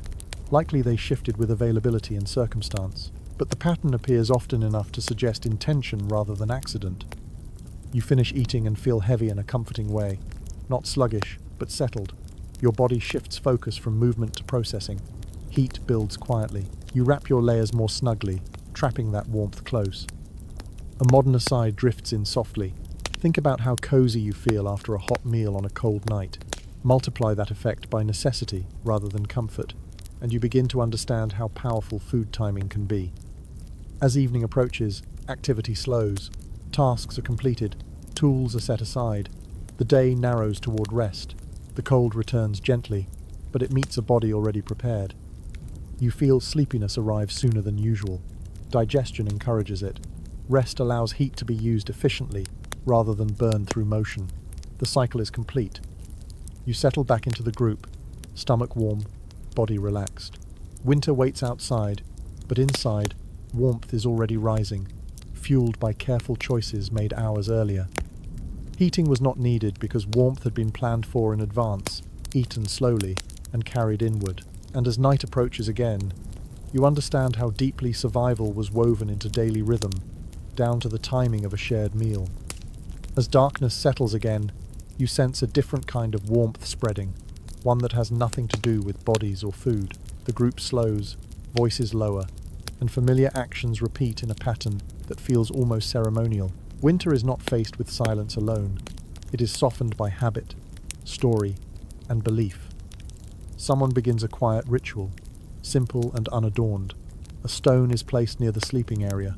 A gesture is repeated the same way it has been for years. No one explains it. No one questions it. These acts do not change the temperature, but they change how the cold is felt. Across prehistoric cultures, there is evidence of winter rituals tied to protection, luck, and continuity. Carved objects, repeated symbols, carefully placed items in shelters all suggest that people used belief as another layer of insulation. When the world feels hostile, meaning becomes warmth. You feel your breathing slow as the familiar rhythm unfolds. Predictability calms the nervous system. Calm reduces wasted energy. Even without understanding the symbols, your body responds. Fear loosens its grip. There is a small but fascinating observation from archaeology. Some winter camps contain objects that seem to serve no practical function. Stones carried long distances, shells far from the sea, items placed carefully and repeatedly in the same spot. These choices suggest emotional needs were tended alongside physical ones.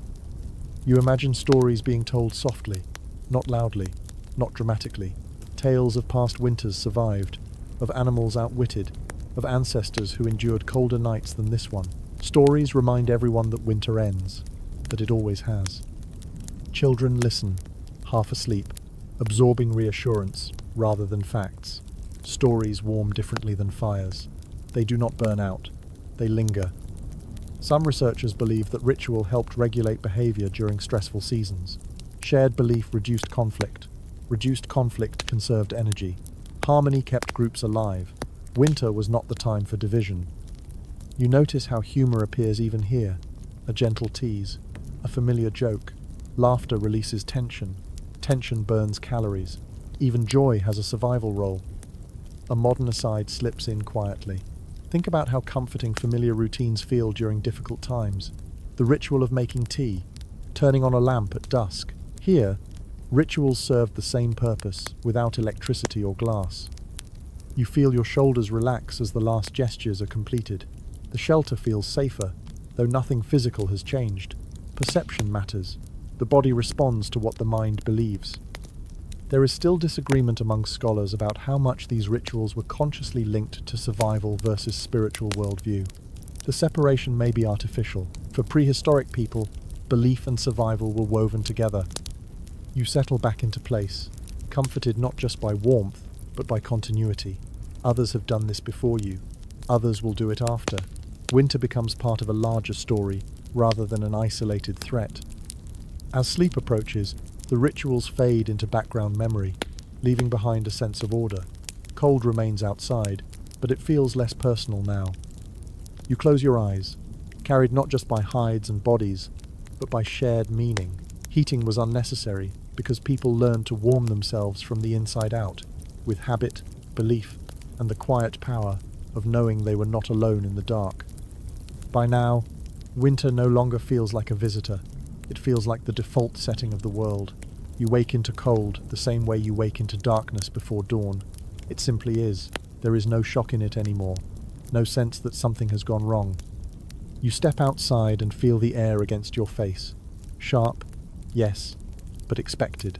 Your body responds without drama. Breath slows, muscles engage. You do not brace yourself. You accept the temperature the way you accept gravity. This acceptance matters more than it first appears. Prehistoric people did not treat winter as an emergency that interrupted normal life. For much of human history, cold seasons were the longest part of the year. They shaped schedules, diets, movement, and thought. Winter was not the exception. It was the baseline. Archaeological layers from long-occupied sites show continuous winter activity. tools repaired, food processed, children growing. Life did not pause until warmth returned. It adjusted. You notice how no one speaks of enduring winter, only of living through it. Language shapes experience.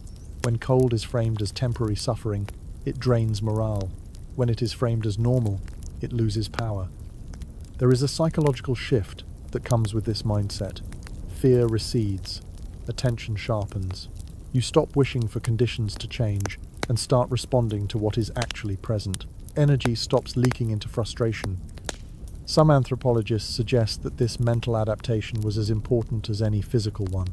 Groups that accepted winter as normal were more likely to plan effectively, avoid panic, and survive unexpected cold snaps. Calm thinking saved lives.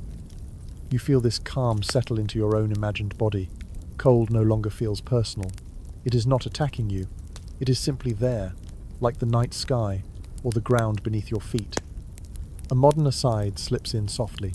Think about how much distress comes from being cold when you believe you should be warm. Now imagine removing that expectation. The sensation changes. You watch others move with ease. No hurried gestures, no constant checking for warmth. Layers are adjusted when needed, then forgotten. Attention turns outward, to tracks in the snow, to cloud cover, to the sound of ice shifting. Children play nearby, their laughter cutting briefly through the quiet. They fall, get up, keep going. Cold does not stop them, because it never promised not to be there. There is still discussion among researchers about how much this acceptance was cultural versus biological. Did people think differently about discomfort, or did their bodies simply register it differently? The answer may be both. Experience reshapes perception. You realize that much of modern suffering in cold comes from contrast. Heated rooms followed by icy streets, thin clothing chosen for style rather than function, expectations built on artificial comfort. Here, there is no contrast, just continuity. As the day unfolds, you notice how tasks are chosen to fit the conditions rather than fight them. No one attempts delicate work when fingers are numb. Those tasks wait for warmer moments or are adapted. Flexibility prevents frustration. You feel a strange sense of peace in this. Winter becomes predictable once you stop resisting it. Predictability breeds confidence. There is no heroism here, no boasting about enduring cold. That would be unnecessary. Endurance is assumed. You breathe in deeply, cold air filling your lungs, and feel steady rather than strained. Your body knows what to do. It has been practicing for generations. Heating was unnecessary because winter was never treated as a crisis. It was treated as home. As you move forward into the day, the cold stays with you, but it no longer demands attention. It fades into the background, another constant among many. And in that quiet acceptance, you understand something essential. Prehistoric people did not conquer winter. They normalized it, and in doing so, they removed much of its power. As you move through the day, you begin to notice differences in bodies, subtle but meaningful.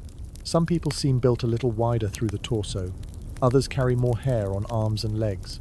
None of it is dramatic, nothing that would stand out in a crowd. But here, in winter, these small traits add up. You glance down at your own skin and imagine it thicker, less reactive to cold air. Skin is not just a barrier. It regulates heat, sweat, and blood flow. Over many generations, bodies that managed this balance more efficiently were more likely to survive and pass on their traits. Anthropologists studying skeletal remains have noticed patterns tied to climate. Populations in colder regions often had shorter limbs relative to their bodies. Shorter limbs lose heat more slowly. A compact shape conserves warmth. This is not conscious design.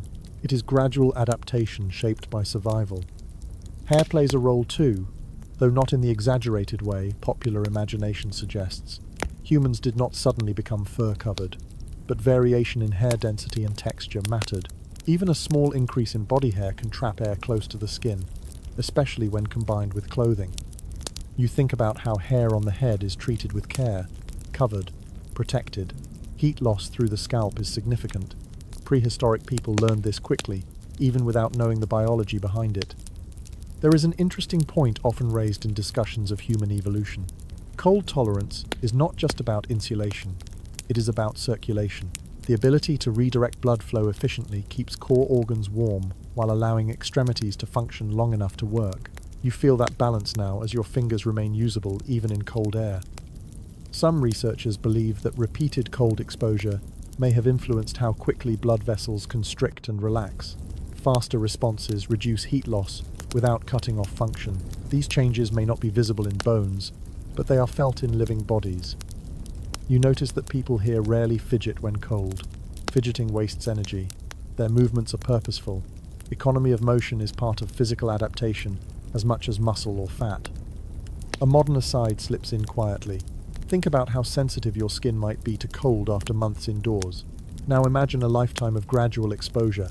Sensation changes. Thresholds shift. There is still lively discussion about how much of human cold tolerance is inherited versus learned. Genetics set possibilities. Experience shapes how those possibilities are used. Prehistoric life offered consistent training from birth to old age.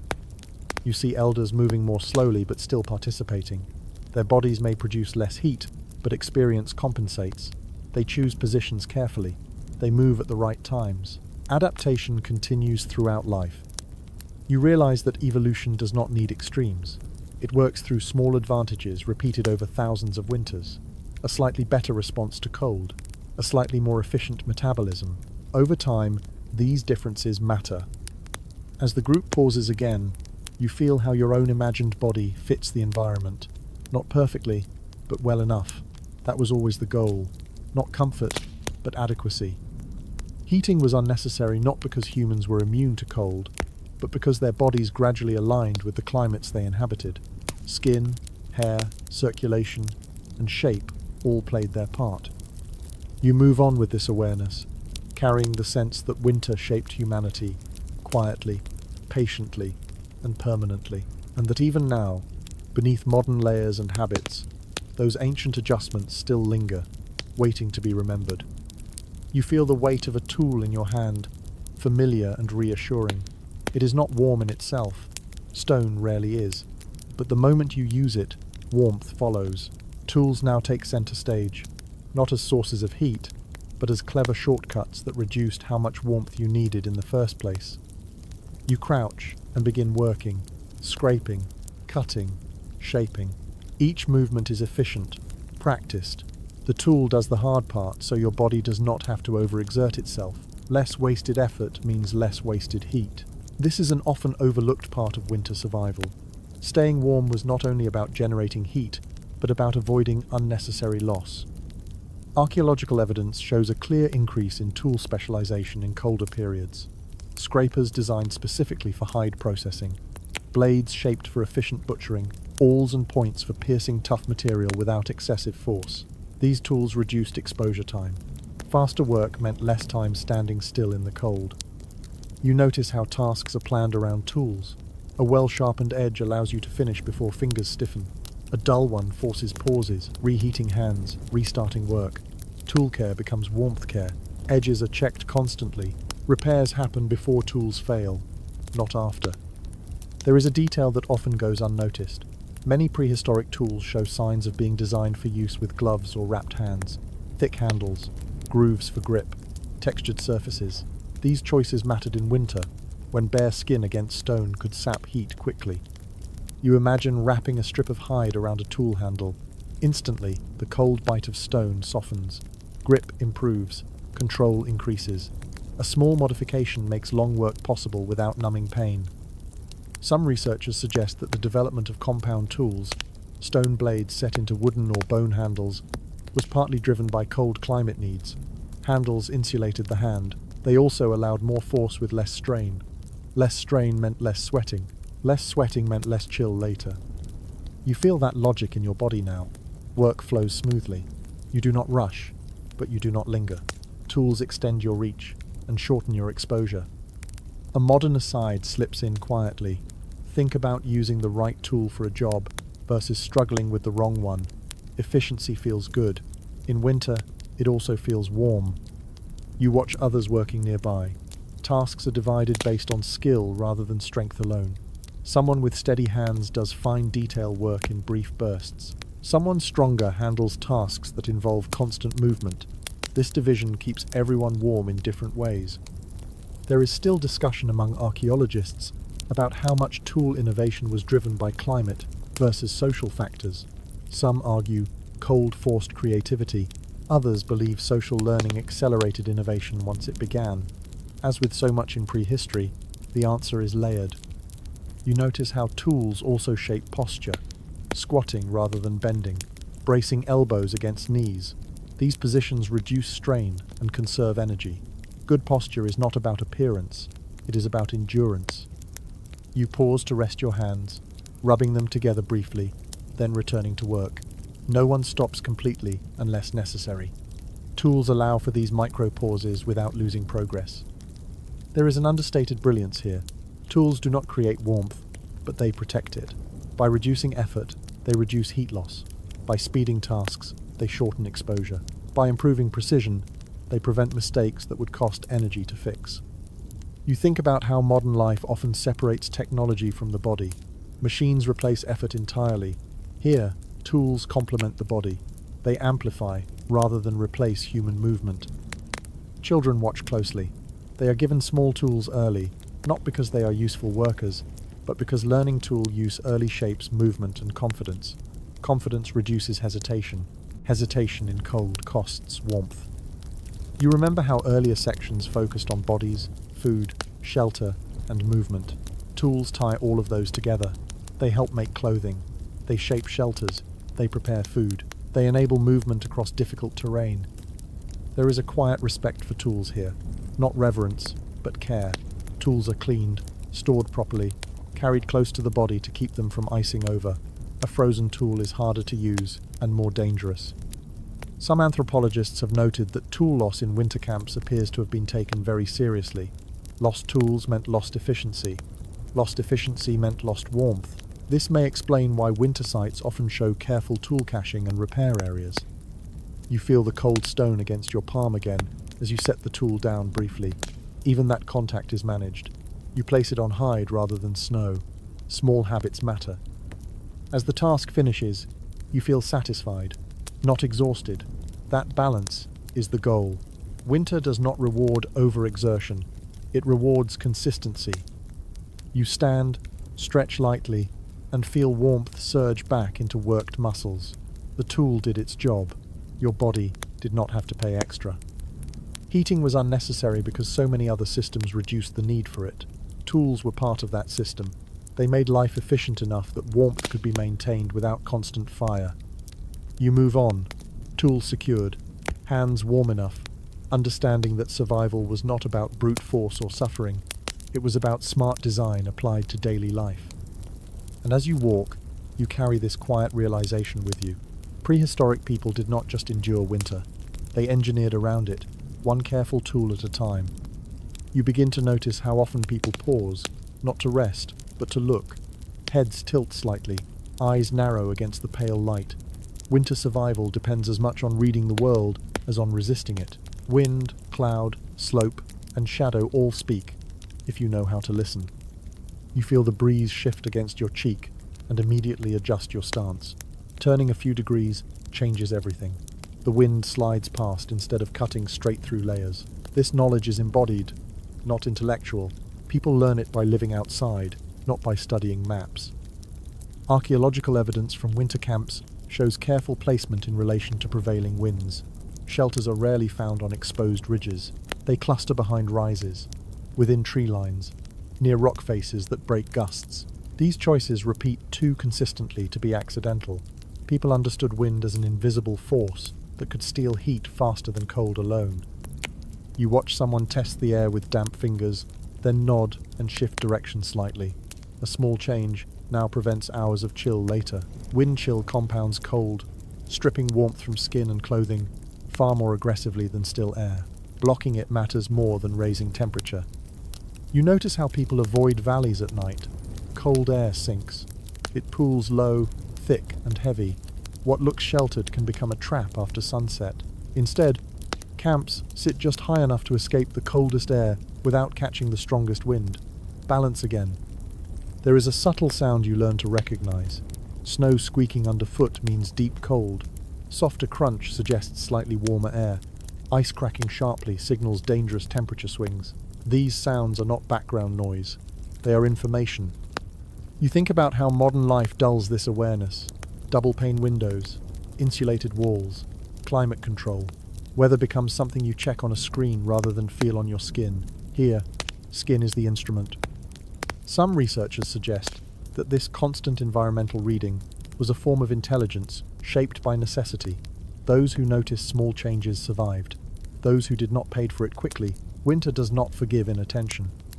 You feel your eyes drawn to cloud cover. Thick clouds at night trap heat. Clear skies let it escape into space. A cloudy night means slightly warmer sleep. A clear one demands better preparation. People notice this without naming it. A modern aside slips in quietly. Think about how frost forms more heavily under clear skies.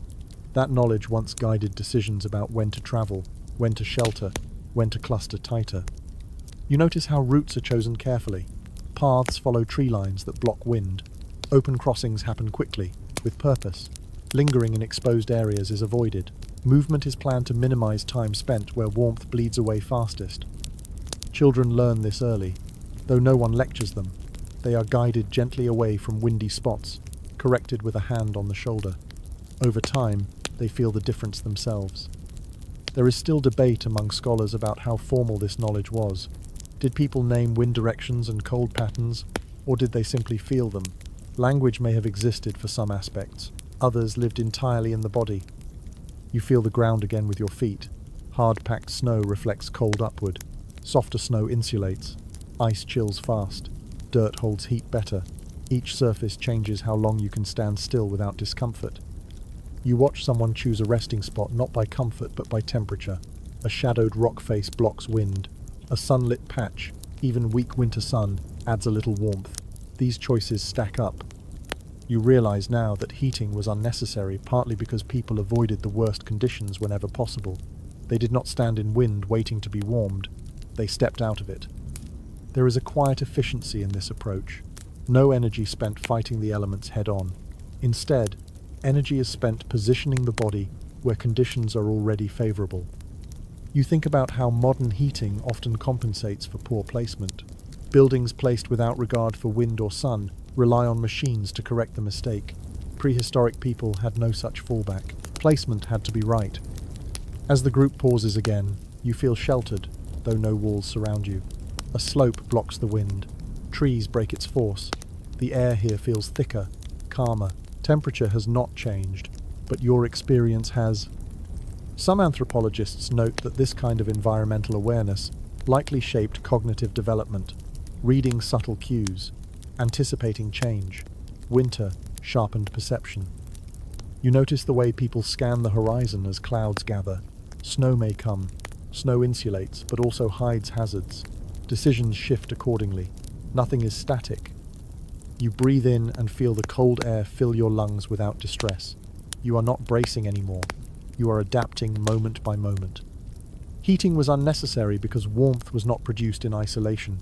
It was managed through awareness, positioning, and timing. Winter was navigated, not resisted. As you move on with the group, you carry this quiet skill with you, the knowledge that sometimes the warmest choice is simply standing in the right place at the right time. And in a world without thermostats or forecasts, that knowledge made all the difference. There comes a moment when the cold stops being theoretical.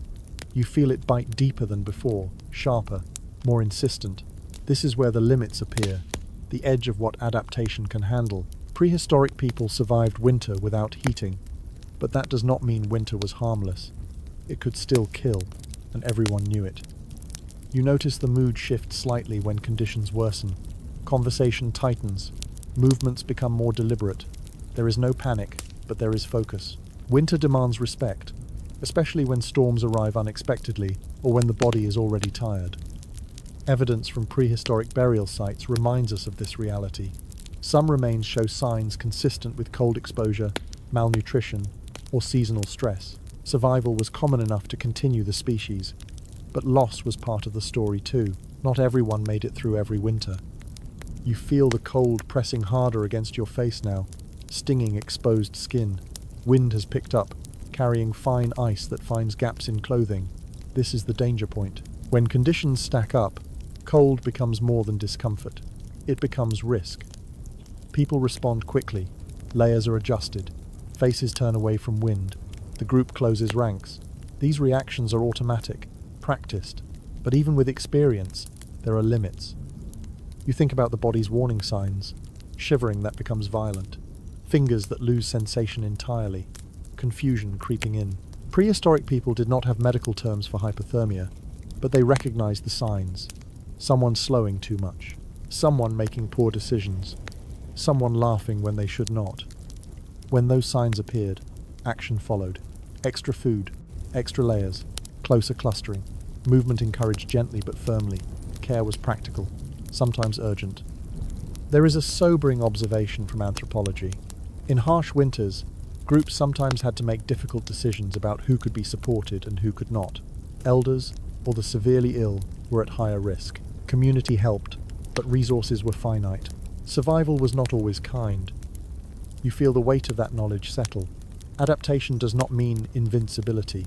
It means pushing the boundary of what is survivable, not erasing it. Some researchers argue that these limits shaped social structure deeply.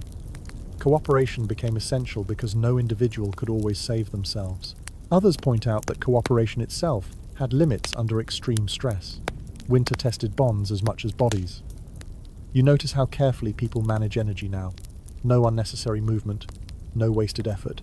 Everything is directed toward getting through the worst of it. A modern aside slips in quietly. Think about how dangerous cold can be even today when heaters fail or power goes out. Technology hides risk until it suddenly vanishes. Prehistoric people lived with that risk visible at all times. You feel fatigue creep in, the kind that makes cold harder to fight. This is another danger. Exhaustion reduces heat production. Winter punishes those who overextend. This is why planning mattered so much, why food was stored, why migration happened early, why shelter placement mattered. These strategies were buffers against moments like this. There is still discussion among scholars about how often prehistoric people faced truly lethal cold events. Climate varied. Some winters were manageable, others were brutal. Ice ages brought instability, not uniform cold. Unpredictability was the real threat. You watch the group reach a safer area, partially shielded from wind. The tension eases slightly. Not relief, but control. Control returns warmth to the body as surely as food or fire. Someone stumbles briefly, then recovers. Others notice immediately. No one ignores it. Attention saves lives. You think about how modern narratives often portray prehistoric people as endlessly resilient, almost superhuman. This moment corrects that. They were human. They suffered. They adapted, but they also lost. Heating was unnecessary because enough people survived often enough to pass on knowledge, not because winter was gentle. As the storm presses on, you huddle closer, feeling bodies around you tense but steady. Survival now depends on everything learned so far: clothing, positioning, cooperation, calm. You realize that the real miracle is not that people survived winter without heating, but that they survived it at all, given the risks. When the wind finally eases and the cold loosens its grip, the relief is physical and emotional. Muscles unclench, breath deepens. You have crossed another threshold. You understand now that winter survival was not a constant state of comfort. It was a negotiation with danger, repeated every year. Heating was one solution that came much later. Before that, people relied on awareness, restraint, and each other. As you move forward again, the lesson stays with you. Prehistoric people did not ignore the limits of endurance. They lived right up against them, learning where the line was and how not to cross it. And that knowledge, hard-won and sometimes costly, is part of why you are here now, walking onward, still warm enough to continue. When the weather calms and life resumes its quieter rhythm, you begin to notice traces of the past beneath your feet. Not memories, but evidence. Small things that do not fit the old idea of prehistoric life as constant misery. The ground itself seems to whisper corrections. You kneel and brush aside a thin layer of snow, revealing fragments left behind. Burned bone, worked stone, carefully placed debris. These are not signs of desperation. They are signs of planning. Archaeology has a way of unsettling comfortable assumptions and winter survival is no exception. For a long time, people assumed prehistoric winters must have been unbearable. The logic seemed obvious. No heating, no insulation as we know it, no modern medicine. But the physical record tells a more complicated story. Many winter sites show continuity, reuse, and even comfort-oriented choices. You imagine an archaeologist thousands of years later standing where you stand now, puzzling over why people return to the same cold places year after year. Why not move somewhere warmer permanently? Why not abandon these regions entirely? The answer seems simple once you live it. These places worked. Some winter camps show signs of long-term occupation, hearths repaired rather than abandoned, bedding areas rebuilt in the same spots, tool caches stored carefully for return. These are not emergency shelters, they are seasonal homes. You feel a sense of continuity in that. Winter did not drive people away from their land, it shaped how they used it. There is a surprising pattern seen in some excavated sites. Food remains are often more varied in winter layers than expected. This suggests people were not always starving through cold months. They had strategies: fishing under ice, trapping, stored food, opportunistic hunting. Winter was lean, but not always empty. You think about how modern imagination often exaggerates prehistoric suffering. Cold equals constant hunger, darkness equals despair. But people adapt emotionally as well as physically. Normal life continues when it must. Some researchers point to wear patterns on tools as evidence of winter routines. Scrapers used heavily during cold months. Repair tools showing frequent use. These patterns suggest people spent time maintaining and improving their gear, while weather limited travel. Winter became a season of preparation as much as endurance. You notice how this changes the story. Instead of imagining winter as wasted time, you begin to see it as a different mode of living. Slower, more inward, focused on repair, teaching, and planning. Children learning skills indoors or in sheltered areas. Elders passing on knowledge. Tools refined. Stories repeated. Winter creates space for transmission of culture. There is still debate among archaeologists about how comfortable these winter lives really were. Some argue that evidence of planning does not equal ease. Others point out that repeated occupation implies tolerability. People do not return to places that reliably kill them. You feel the truth of that now. Survival does not require pleasure, but it does require a baseline of safety. The evidence suggests prehistoric people found that baseline often enough to make winter life viable. You uncover a small concentration of stones arranged deliberately. Not a wall, not a fire pit, something else. Perhaps a windbreak anchor, perhaps a sleeping boundary. Archaeologists often argue over such features. Interpretation is tricky, but intention is clear. Someone placed these stones on purpose. This is one of the great lessons archaeology teaches. Prehistoric people were not passive victims of environment. They were active problem solvers. Winter did not simply happen to them. They responded to it with creativity. You think about how fragile modern life can be when systems fail. Heating goes out and panic follows. Here, there is no single point of failure. Warmth is distributed across many small systems. If one fails, others compensate. Some researchers have noted that this redundancy may explain why early humans survived such volatile climates. No single strategy carried all the risk. Movement, clothing, shelter, food, social cooperation, belief, all overlapped. You brush snow back into place, covering the traces again. The ground returns to silence, but the message remains. Prehistoric people did not need heating because they built lives that did not depend on it. This challenges a deeper assumption about progress. We often equate comfort with advancement, but comfort can also create vulnerability. The archaeological record suggests resilience came from flexibility rather than control. You feel a quiet respect for the unknown hands that shaped this place. They were not thinking about future excavations. They were thinking about tonight, about staying warm enough, about making it through another winter. As you stand and move on, you carry this revised image with you. Not frozen figures huddled in misery, but capable people adjusting their world in small, effective ways. Winter did not erase culture, it shaped it, and the ground remembers. As you move deeper into this understanding, you begin to hear other voices, not around the fire or in the shelter, but across time. These are the voices of people who study the past and still do not fully agree on how winter life truly felt. The story is not settled. It never is. You imagine a quiet room centuries later, maps spread across tables, bones laid out carefully, notes written in the margins.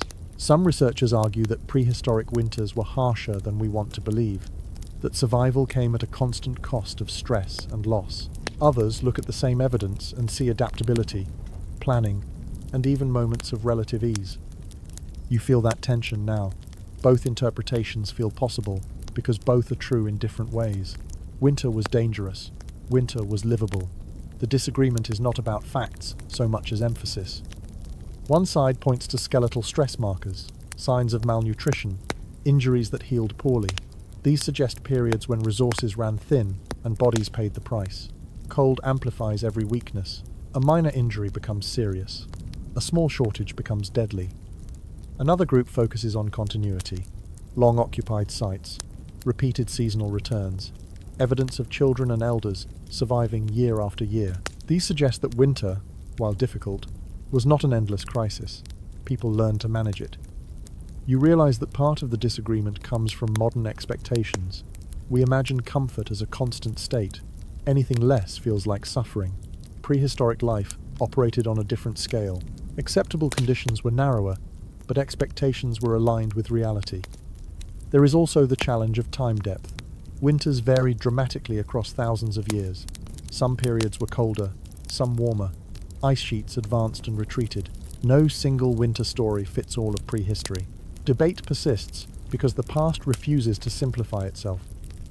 You think about how evidence survives unevenly. Soft materials decay, plant fibers vanish, feathers disappear. What remains is often the hardest, most durable part of life. Stone, bone, ash. These tell only part of the story. Some researchers caution that the absence of evidence for certain comforts does not mean they did not exist. Others warn against filling gaps with optimism. The balance between caution and imagination is delicate. You feel that balance in your own body as you stand in the cold. You are not suffering, but you are not comfortable either. The truth lives in between. There is also disagreement about how universal these strategies were. Some groups thrived in cold environments, others struggled or moved away. Culture, landscape, and timing mattered. Success was not guaranteed. You notice how this uncertainty mirrors the lived experience of winter itself.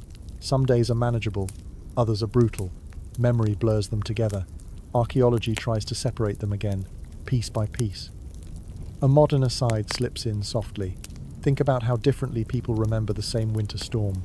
One recalls danger, another remembers beauty. Both are honest. You realize that these debates are not failures of knowledge. They are signs of respect for complexity. The past resists being reduced to a single narrative. As you walk, you imagine layers of interpretation accumulating over the physical layers of the site. Each generation asks different questions. Each finds different answers. Winter remains at the center, shaping inquiry as it once shaped life. Heating enters these debates as a symbol more than a solution. It represents control, comfort on demand, a world where environment bends to human will. Prehistoric winter life shows a different relationship, one of negotiation rather than dominance. Some scholars suggest that this relationship may have been healthier in the long run. Others point out the undeniable improvements in survival that modern heating brought. Both views can coexist. You feel no need to choose sides here. The lesson is not that the past was better or worse. It is that it was different, built on different assumptions. As the sun lowers again, casting long shadows across the snow, you sense how these debates echo the uncertainty of twilight. Not day, not night. A threshold. You carry that threshold with you as you move on. The knowledge that winter survival was neither simple misery nor effortless resilience. It was a constant adjustment, interpreted differently depending on where you stand. And perhaps that is why the arguments continue, because the past, like winter, refuses to settle into a single, comfortable answer. You catch yourself comparing without meaning to. It happens quietly, almost automatically. You imagine stepping out of this winter world and back into your own, into a room where warmth hums invisibly through walls and floors. The contrast is jarring now that you have lived here for a while, even in imagination. You think about how your body behaves in modern cold, how quickly fingers stiffen, how intolerable a draft feels. how cold becomes an interruption rather than a condition. That difference did not come from weakness. It came from design. Modern life is built to remove cold from daily awareness.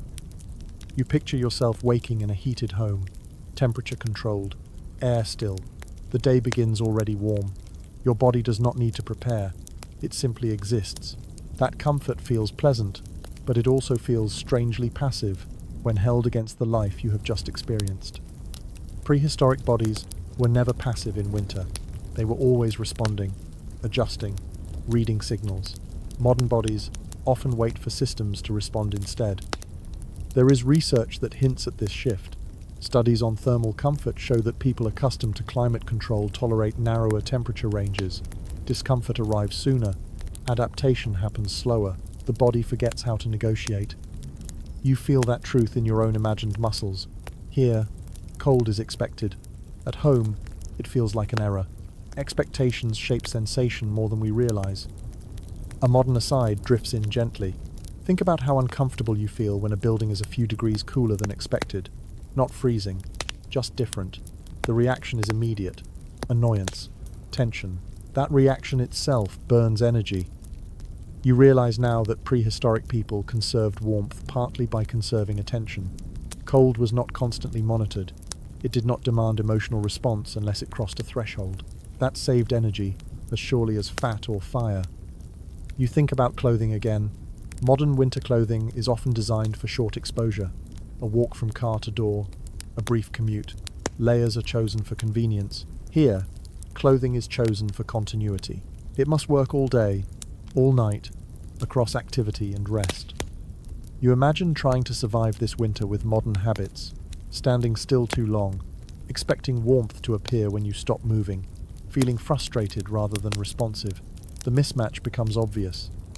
This does not mean modern life is wrong. Heating has saved countless lives. It has reduced illness. It has expanded where people can live. But it has also changed the relationship between body and environment. Some researchers suggest that this change has costs beyond energy use. Reduced cold exposure may affect circulation, immune response, and metabolic flexibility. The body adapts to what it experiences. Remove challenge, and certain abilities fade. You feel no urge to romanticize the past. Winter here is hard, risky, unforgiving, but it is also honest. The body knows what is happening and responds accordingly. You notice how prehistoric people did not seek uniform warmth. They tolerated variation. Cold hands, warm core, cool air, warm ground. Comfort was uneven and accepted. Modern life strives for sameness. You think about how much energy modern systems spend creating that sameness, heating entire buildings to maintain a single temperature, fighting physics constantly. Prehistoric systems worked with gradients instead of erasing them. There is still debate among scholars about how much modern humans could regain cold tolerance if environments changed. Some argue adaptation would happen quickly. Others believe generations of insulation have shifted expectations too far. The truth likely lies somewhere in between. You imagine stepping outside your home tonight and staying there longer than usual, feeling the cold settle, breathing through the initial discomfort, not as a challenge, but as an observation. The idea feels unfamiliar, but not impossible. You realize that the question was never why prehistoric people did not need heating. The deeper question is why they did not expect it. Expectations drive design. Design drives habit. Habit reshapes the body. As evening approaches again in this imagined world, you feel how natural it has become. The cold no longer feels like something to solve. It feels like a condition to move within. You think about how many modern anxieties revolve around comfort loss, power outages, fuel shortages, broken systems. Prehistoric life had no single point of failure. Warmth was distributed across many small, resilient practices. This does not make it better. It makes it different. Resilience, rather than control. You stand still for a moment and feel the cold air against your face. You do not flinch. You understand now that this calm response is learned. It was learned by millions of people, over tens of thousands of winters. Modern bodies still carry the capacity for that calm, even if it is rarely used. As you walk on, the comparison softens. You no longer judge either world. You simply see them more clearly. Heating changed human life profoundly, but before it, people did not wait to be warm. They arranged their lives so that warmth emerged naturally from movement, food, shelter, and community. And in understanding that, you carry forward a quiet respect for both worlds, the one that survived without heaters and the one that built them. You slow your pace now, not because the cold demands it, but because the journey is nearing its natural pause. The landscape around you feels familiar in a way that surprises you, not comfortable exactly, but understandable. Winter no longer feels like a puzzle to solve. It feels like a set of quiet rules you have learned to follow. You think back over everything you have experienced. Bodies trained from childhood, fat and food used deliberately, movement chosen over stillness, shelters shaped low and close to the ground, earth used as insulation, animals observed, borrowed from, respected, clothing layered without tailoring, fire invited briefly, then dismissed, migration timed carefully, clustering embraced without hesitation, sleep shaped by posture, rituals softening fear, tools reducing effort, wind read like a language, limits acknowledged, evidence left behind, debates continuing, modern comfort contrasted. None of these things alone explain survival. Together, they form a web. Cut one thread and the rest hold. That is the lesson. You realize now that prehistoric people did not ask how to stay warm in winter. They asked how to live in winter. Heating, as you know it, answers the first question. Prehistory answered the second. You look at your hands again. They are not warm by modern standards. They are usable. That is enough. Survival rarely requires perfection. It requires adequacy, repeated consistently. There is a quiet humility in this way of living. No attempt to dominate the environment, no illusion of control, just participation. You adjust. Winter responds. A balance holds for another day. You think about how this reframes resilience. It is not about toughness in the dramatic sense. It is about alignment. When expectations match reality, stress drops. When stress drops, warmth lasts longer. Some researchers suggest that this alignment was humanity's greatest early advantage. Not strength, not intelligence alone, but flexibility, the ability to change behavior faster than the environment changed conditions. You feel that flexibility in yourself now. The imagined cold does not bother you the way it once did. You know what to do with it. That knowledge brings calm. As the day fades, the group gathers again, movements unhurried. Everything has its place. Nothing is rushed. Winter will do what it does. You will do what you do. Heating was unnecessary because warmth was never treated as a commodity. It was a relationship. You settle down one last time, body folding inward, layers adjusted, breath steady. The cold remains outside, present but contained by habit, awareness, and shared life. And as you drift toward rest, the story softens. The wind outside loses its edge, becoming a distant sound rather than a threat. Your breathing slows further, each exhale long and even. Muscles release their last tension. The ground feels solid beneath you, holding warmth gently, like a memory that refuses to fade. You no longer need to imagine surviving this winter. You already are. Thoughts blur at the edges now. The details you carried so carefully begin to loosen their grip, not because they are forgotten, but because they are no longer needed. Understanding has settled into something quieter. You feel safe enough, warm enough, held by layers of knowledge and time. Somewhere far away, in a different world, heaters hum and lights glow. Here, there is only breath, earth, and the slow rhythm of life moving through cold without fear. You let your eyes close. There is nothing left to solve tonight. Only rest. Only warmth that does not need a name. Only the steady knowledge that humans have been here before, many times, and found their way through. Sleep comes gently now, carrying you with it, as winter passes quietly outside. Sweet dreams,